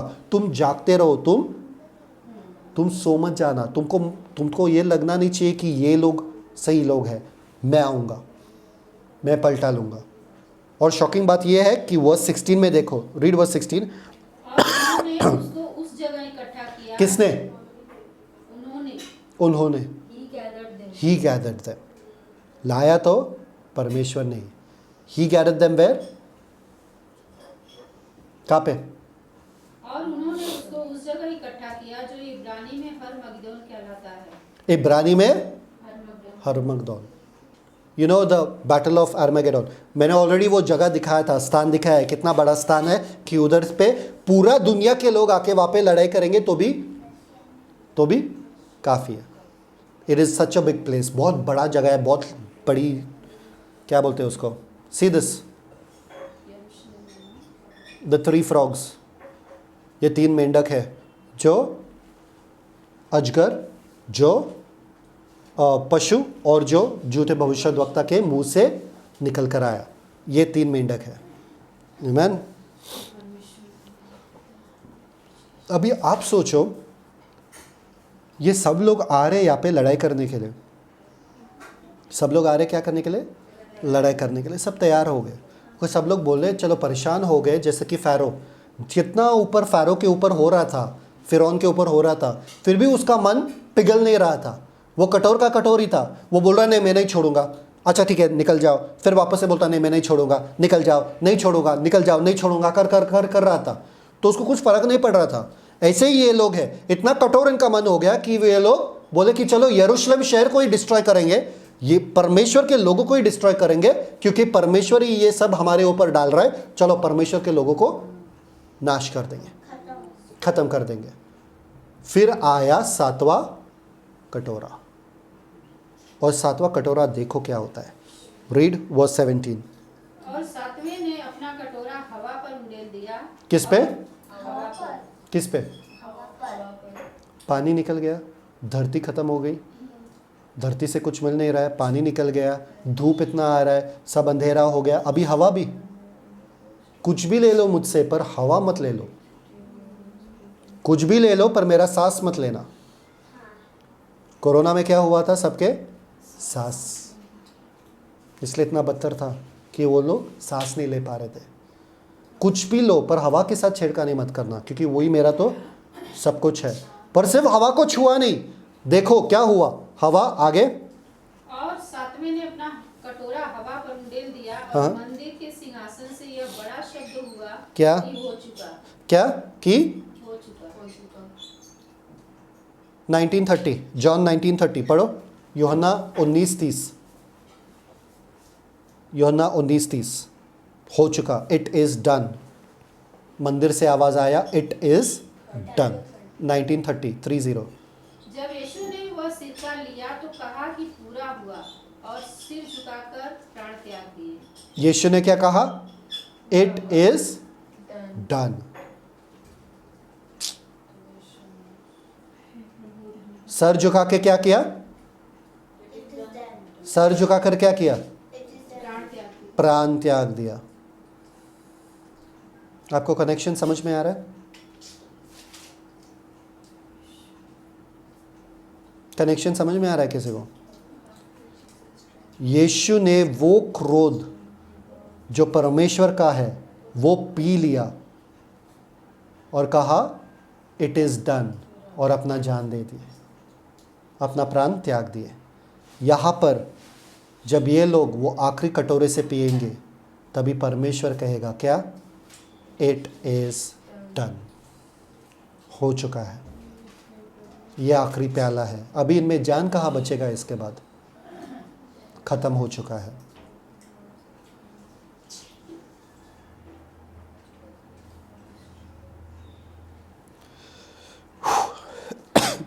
Very sad. यीशु ने वो प्याला पीकर कहा इट इज़ डन। इनको लास्ट वाला प्याला पीने के बाद कहना पड़ेगा, परमेश्वर कहेगा इट इज़, मेरा प्याला, मेरा कटोरा ख़त्म हुआ, मेरा क्रोध ख़त्म हुआ। और ये आखिरी वाला जो है क्या होता है इससे? वर्स 18। फिर बिजलियां और शब्द और गर्जन हुए और एक ऐसा बड़ा भूडोल हुआ। बस भूईडोल हुआ। क्या हुआ? गर्जन हुआ, ठीक है। बिजली हुआ, ठीक है, वही भयानक है। भूईडोल हुआ।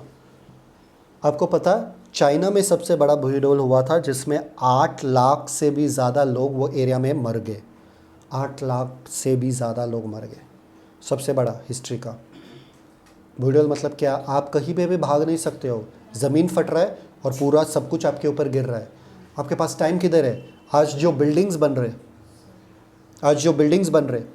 40 माले पे, 50 माले पे जो रहते हैं, कब तक नीचे आके भागेंगे जब पूरा बिल्डिंग गिर रहा है? कौन सा लिफ्ट पकड़ेंगे वो लोग? ठीक है चलो ना, भूईडोल हुआ ना, थोड़ा सा छोटा सा भूईडोल हुआ ना। देखो क्या हुआ। और एक ऐसा बड़ा भूडोल हुआ कि जब से मनुष्य की उत्पत्ति पृथ्वी पर हुई तब से ऐसा बड़ा भूडोल कभी न हुआ था। तब से ऐसा बड़ा भूईडोल। Can you understand the level of it? इतना बड़ा भूईडोल कि मनुष्य के उत्पत्ति से, जब से मनुष्य धरती पे है तब से इतना बड़ा भूईडोल हुआ ही नहीं। स्कैरी। रीड आगे। भूईडोल हुआ तो भी ठीक है, पर क्या हुआ भूईडोल में आगे? और उस बड़े नगर के 3 टुकड़े हो गए। बड़े नगर, कौन सा बड़ा नगर के बारे में बात कर रहा है? किसी को मालूम है? बेबीलोन। Good job. जेरूसलम। आगे पढ़ो। और उस बड़े नगर के 3 टुकड़े हो गए और जाति जाति के नगर गिर पड़े। और बड़ा बाबुल का स्मरण परमेश्वर के यहाँ हुआ। बाबिलोन आया ना वापस।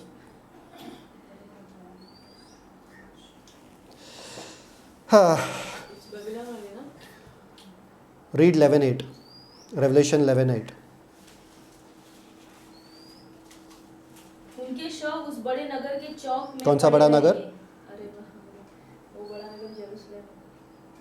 कौन सा बड़ा नगर? जेरूसलम में उनका शव पाए जाएंगे।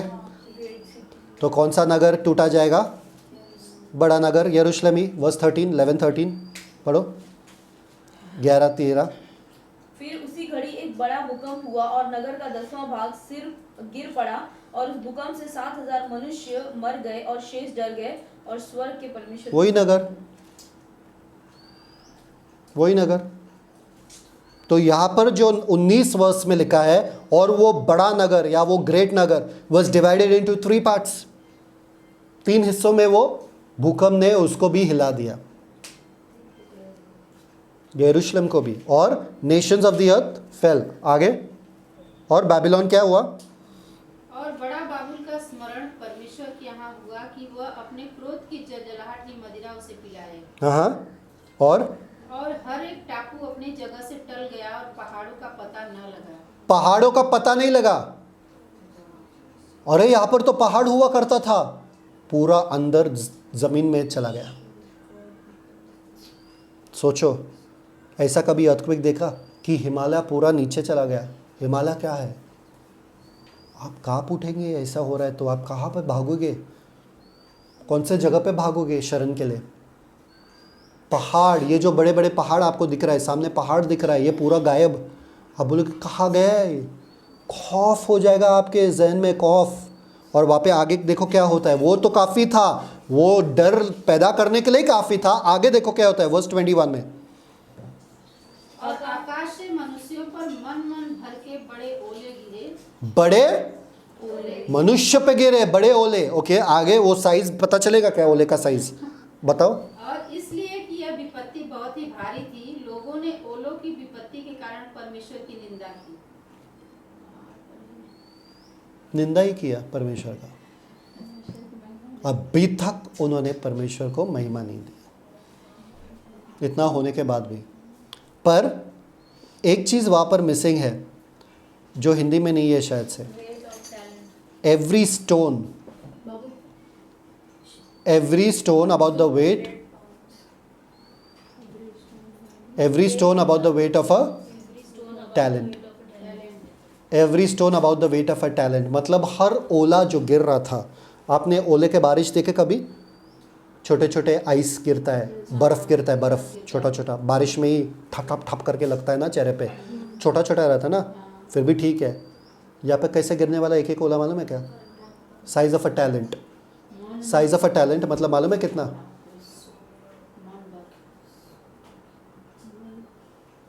कितना मालूम है? एक टैलेंट मतलब कितना? 52 kgs, तकरीबन 55 क्या 52 इज 52 किलो का। ये गिर पड़ेगी पूरे आसमान से, ऐसे ओले गिरेंगे इसके साइज के। क्या करोगे? क्या करोगे? समझ में आ रहा है आपको? यहाँ पे ये साधारण चीज़ नहीं हो रही है। आपको ना अगर बर्फीली जगह पे जाओगे और किसी ने बर्फ़ ही फेंका ना आपके ऊपर, आपका पूरा बदन ऐसा हो जाएगा कपड़े के बिना। क्योंकि कपड़े अगर आप डालोगे तो ऑलरेडी फोड़ी फोड़ी पूरा है, तो कपड़े भी नहीं डाल सकते इतना। हाँ, तो पूरे बदन पे ही गिरेगा। आप सोचो ज़रा आपका मनस्थिति कैसा होगा। और भूकंप हो रहा है, सारे पहाड़ गायब हो रहे, सारे टापू जो है गायब हो रहे, पानी के नीचे चले जा रहे। क्या मनस्थिति होगा आपका? फिर भी आप बोल रहे हो यहाँ पे कि मुझे फिर भी परमेश्वर नहीं चाहिए, फिर भी परमेश्वर नहीं चाहिए। आप सोचो ज़रा, क्या आप इतना सहन कर पाओगे? टूट जाओगे, उधर ही टूट जाओगे। देखिए, मैं आपको परमेश्वर का वचन दिखा रहा हूँ, ये एकदम आखिरी में होने वाला है। और इसका पूरा जो एक्सप्लेनेशन है ये कैसा होने वाला है कि बैबिलोन कैसा टूटने वाला है, वो अर्थक्वेक भूकंप कैसा होगा, लोग कैसा रो रो के गिड़गिड़ा कर कहेंगे कहाँ गया बैबिलोन, वो सब डिटेल हमें 18 चैप्टर में मिलता है। कौन से चैप्टर में मिलता है? 18 चैप्टर। तो ये स्टोरी इनकम्प्लीट है, ये स्टोरी यहाँ पे ख़त्म नहीं होती है। हमको पूरा डिटेल मिलता है कि बैबिलोन कैसा था और कैसा हुआ है। पर बैबिलोन के पहले एक और चीज़ हमें जानना ज़रूरी है। बैबिलोन जो कमर्शियल सेंटर है, कमर्शियल सेंटर मतलब पता है आपको? बाद में बताऊंगा। कमर्शियल सेंटर पता है आपको? यहाँ पे सब व्यापार होता है। व्यापार होता है, सब बॉम्बे जैसा है। हाँ, जब अमेरिका में क्रैश मार्केट हुआ था, स्टॉक मार्केट का क्रैश हुआ था, पता है? ग्रेट डिप्रेशन हुआ था, सब जगह लोगों का नौकरी जा रहा था। फिर यहाँ पर भी डिप्रेशन हो गया था क्योंकि स्टॉक मार्केट यहाँ पर भी गिरा। बहुत लोगों ने फैमिली मिल के सुसाइड करने लगे, सब पूरे दुनिया में फैमिली मिल के सुसाइड करने लगे, द ग्रेट डिप्रेशन तभी। तो ये बैबिलोन का जो सेंटर है, पूरा पैसा इसमें लगा हुआ रहेगा सब लोगों का। और देखो उनका हश्र क्या होगा चैप्टर 18 में। पर उसके पहले एक बहुत ज़रूरी मुद्दा स्टैब्लिश करने के लिए है कि अगर आपका आउटवर्ड जो है ना ऐसा कठोर है ना, क्योंकि आपका इनवर्ड में गड़बड़ है। Anybody who is rebelling outward, anybody who is rebelling outward has inward problems. अंदर ही है कठोर। समझ में आ रहा है? और किसके वजह से? रिलीजन के वजह से।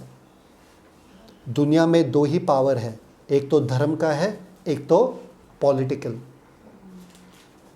एक तो धर्म के, और एक तो राजनीति के।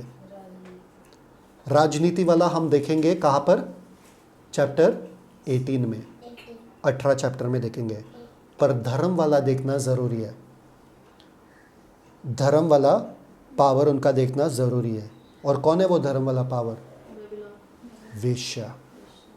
वो वेश्या जो पहले 3.5 साल में रूल कर रही थी, उस वेश्या का असर के वजह से सारे ये लोग जो पशु का आराधना कर रहे, वो लोग पशु का आराधना कर रहे, जिसके वजह से उनके ऊपर ये विपत्तियाँ आ चुकी है।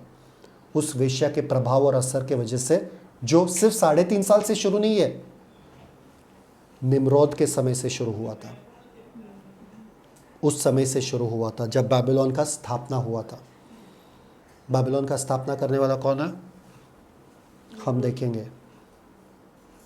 तो पहला वो धर्म देखेंगे कि ये जो धर्म है ना, ऊपर बाहर जो धर्म चल रहा है, ये कहाँ से आया, इनका माँ कौन है, इन सबको पैदा किसने किया? या तो वो हिंदुइज्म है, या तो मुस्लिम, या तो सिख, या तो कोई भी धर्म हो पूरे दुनिया में। इन सब के धर्म का भी माँ है जिन्होंने इसको शुरू किया। उस माँ को देखेंगे जिसकी वजह से सारे लोग भटक गए, जिसकी वजह से ये सारा विपत्तियाँ उनके ऊपर आ रही है, जिसकी वजह से परमेश्वर का प्रकोप आ रहा है। अगर 17 चैप्टर हमारे पास नहीं होता था तो कहानी अधूरी रहती थी। हमको लगता था कि परमेश्वर न्याय वाला परमेश्वर नहीं है, ऐसे ही इन लोगों को परेशान कर रहा है। इन लोगों को क्या है, इन लोगों ने थोड़ी ना चुना कि ये राह पर जाने के लिए, इन लोगों के साथ ये हो रहा है। पर let's see the root of it, ये कहाँ से आया कि इनके आत्मिक जो चीज़ है ना, वो अंधेरी हो चुकी है। किस वजह से? माँ बैबिलोन, मदर बैबिलोन। कोई धर्म इस धरती पे जो है वो माँ बैबिलोन से ही आया है, मदर बैबिलोन। उसका पूरा हिस्ट्री, पूरा डिटेल हम 17 चैप्टर में देखेंगे। अगर आप 5 बार 17 चैप्टर पढ़ोगे तो आपको पता चलेगा क्या है वो। और 17 चैप्टर में बहुत कुछ है सीखने के लिए, इसलिए अपने आप को तैयार रखना। 16 चैप्टर में इतना कुछ था नहीं, सिर्फ साधारण सा विपत्तियाँ आ रहे थे और हमने देखा कि विपत्तियाँ कैसे भयानक थी। पर 17 चैप्टर में आपको 5 बार पढ़ के ही आना पड़ेगा, क्योंकि बहुत थोड़ा हैवी होने वाला है, पर आपके लिए वो ईजी हो जाएगा। यहाँ तक कि कैथलिक रिलीजन भी, कैथलिक लोग, ये भी मदर बैबिलोन से आया है।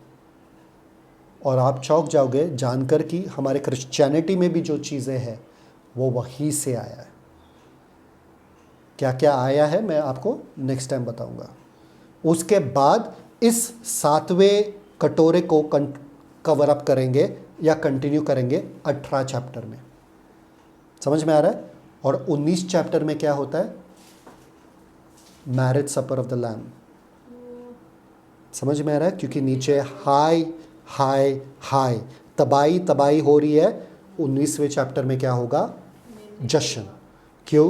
क्योंकि जश्न के बाद यीशु मसीह अपने ही लोगों के साथ, संतों के साथ आएंगे धरती पे, उन लोगों को सबक सिखाने के लिए जो आर्मेगेडोन बैटल में वहाँ पर खड़े हैं। आमीन। मसीह विरोधी को और उसके सारे सेनाओं को। आमीन। तो पहले चैप्टर, रेवलेशन के पहले चैप्टर में क्या सीखे? पुट अगेन, चल रहे हैं ना?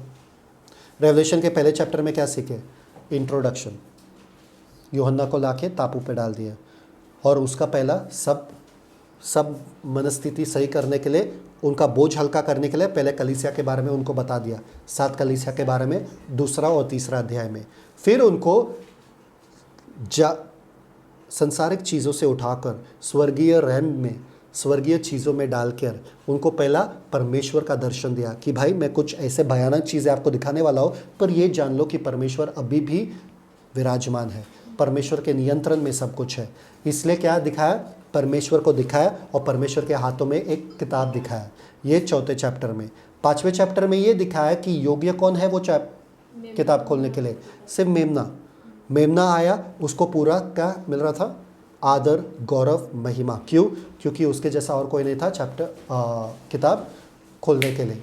और किताब खोलने के बाद क्या हुआ, 6वें चैप्टर में क्या हुआ, 6वें चैप्टर में ये हुआ कि एक बार वो मोहर ने खोलने लगे तो 6 मोहरे खुल गए 6वें चैप्टर में। 7वें चैप्टर में एक छोटा सा मध्यंतर, वो मध्यंतर में क्या होता है, मध्यंतर में 1,44,000 यहूदी और क्या द ग्रेट ट्रिबुलेशन सेंस के ऊपर छापा लग जाती है और इन लोगों को पर ये यूहन्ना को दिखाई देता है कि ये लोग आ गए। ओके, फिर 8वें पहले में क्या होता है, 7वां मोहर खुलता है। 7वें मोहर में क्या होता है, सन्नाटा होता है। उसके बाद क्या होता है, वो लोग देखते हैं कि वेदी के पास वो दूध चला जाता है और संतों का दुआएं ऊपर कर देता है। संतों का दुआ ऊपर करने के बाद क्या होता है, 8वें चैप्टर में पहला तुरई फूकी जाती है। पहले तुरई फूकी जाती है मतलब क्या है, वो पहले तुरई में क्या होता है, 1/3 घास और सारे पेड़ जल जाते हैं। दूसरे तुरई में क्या होता है, समुद्र, 1/3 समुद्र, हाँ समुद्र, पूरा समुद्र, 1/3 समुद्र और पूरे जहाज टूट जाते हैं उसमें, ठीक है। उसके बाद तीसरा तुरई में क्या होता है, वॉर्मवुड, वो पत्थर ऊपर से गिर जाता है और पूरा पानी क्या होता है, कड़वा हो जाता है। चौथे में क्या होता है, 1/3 चांद, 1/3 सूरज, 1/4 ना, 1/3 ऑफ सन, 1/3 ऑफ सितारे और पूरा दिन और रात 1/3 अंधेरा हो जाता है। फिर देखते हैं एक स्वर्गदूत घूमते हुए, हाय हाय हाय उन लोगों के ऊपर, 3 हाय। फिर उसके बाद 9वें चैप्टर में देखता है कि 5वां वाला तुरही में क्या होता है, टिड्डियाँ आ जाती है और लोगों को टॉर्मेंट करते, कितने सालों के लिए, कितने महीने के लिए, 5 महीने के लिए उनको टॉर्मेंट करते रहते हैं। फिर एक हाई जा चुकी है, 2 हाई बाकी है। दूसरी हाई में क्या होती है, 6वीं तुरही में क्या है, 20 करोड़ सेना आ जाती है, लोगों का विनाश करते हैं एक जगह पे जाके। उसके बाद भी लोग रिपेंट नहीं करते। चैप्टर 9 वर्स 20 और 21 में लोग पश्चाताप नहीं करते, मूर्तियों का पूजा करना शुरू कर ही देते हैं, वो लोग करते रहते हैं। फिर उसके बाद 10वें चैप्टर में उनको थोड़ा सा ब्रेक मिलता है, देखते हैं यीशु मसीह को कहाँ पर, एक पैर ज़मीन पे, एक पैर पानी पे, और कहते हैं कि उनके हाथ में एक किताब है जो खुला हुआ है और यूहन्ना को कहते हैं कि ये किताब खा ले। उसके बाद क्या होता है, 11वें चैप्टर में देखते हैं कि यीशु मसीह कहते हैं क्या, कि मेरे 2 गवाहों को मैं बेचने वाला हूँ, क्योंकि मंदिर का हम दर्शन देते हैं वहाँ पे।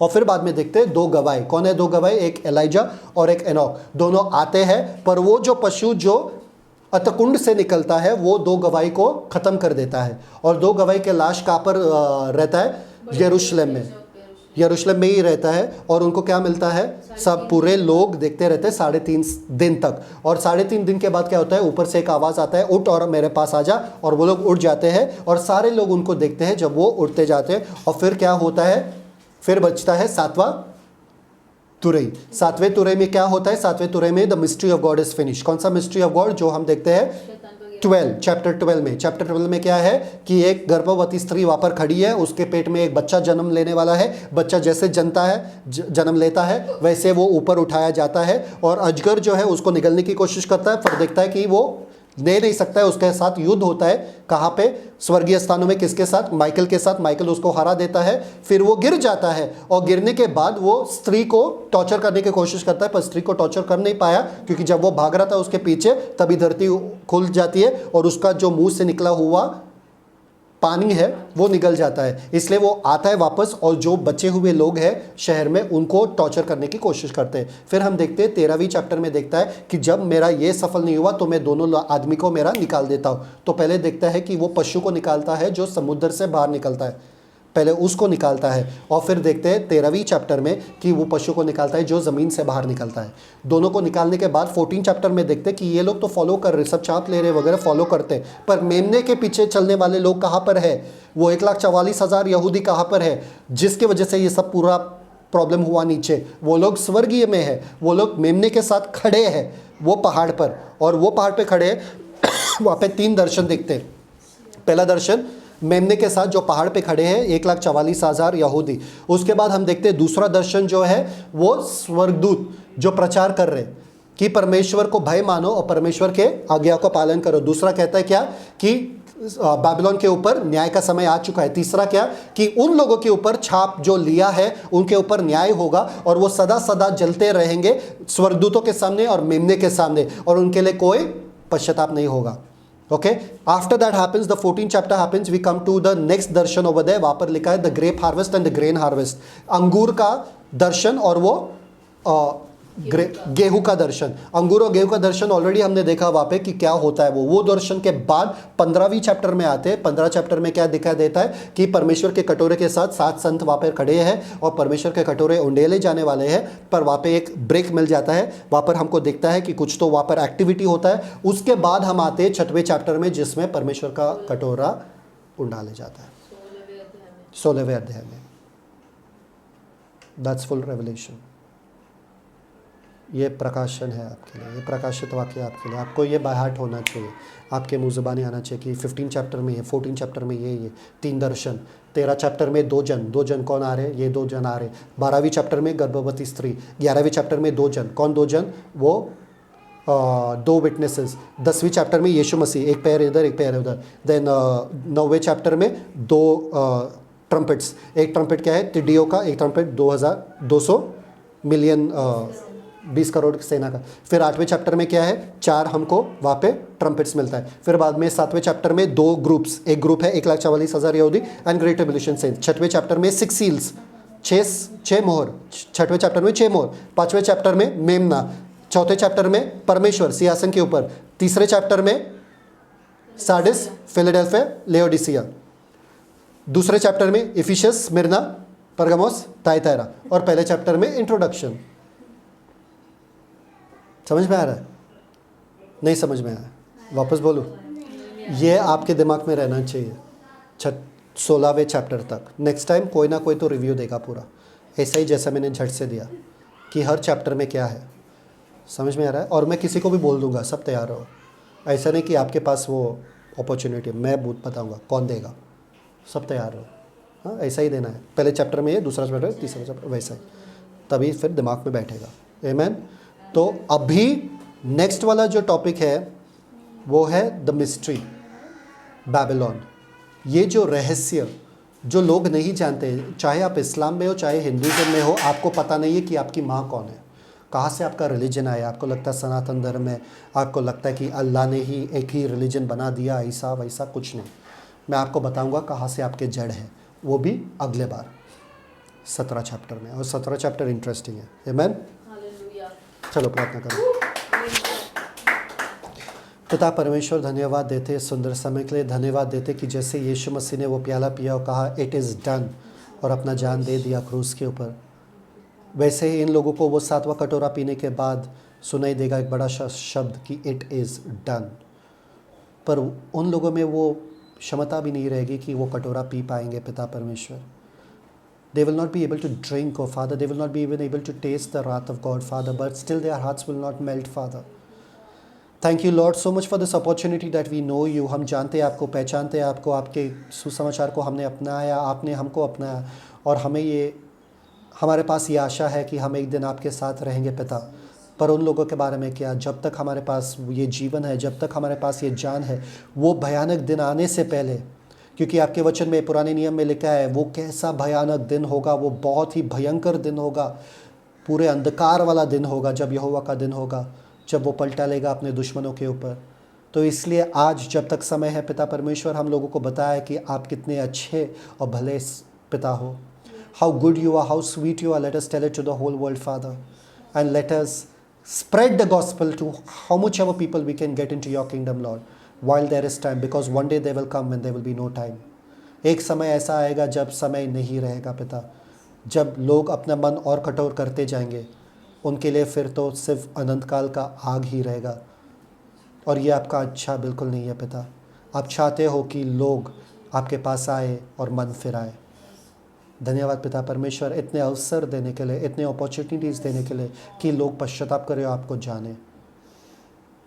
पिता, ये भयंकर चीज़ें देखने के बाद हमें जानना चाहिए पिता कि अभी सोने का समय नहीं है पिता, पर उठ के आपके लिए जीने का समय है, लोगों को बताने का समय है। जितने लोगों को बता सकते उतना बताने का समय है पिता, कि आप एक दिन आने वाले हो, और उस टाइम आप प्यार से नहीं आओगे, आप अनुग्रह से नहीं आओगे, आप पलटा लेने के लिए आओगे। धन्यवाद पिता परमेश्वर इस सुंदर से वचन के लिए, और आपके वचन ने लोगों के दिल में काम किया है। यीशु मसीह के मीठे नाम में मांगते हैं, सुन, स्वीकार, कबूल कर। आमीन। Celebrate the Christ life. God bless you.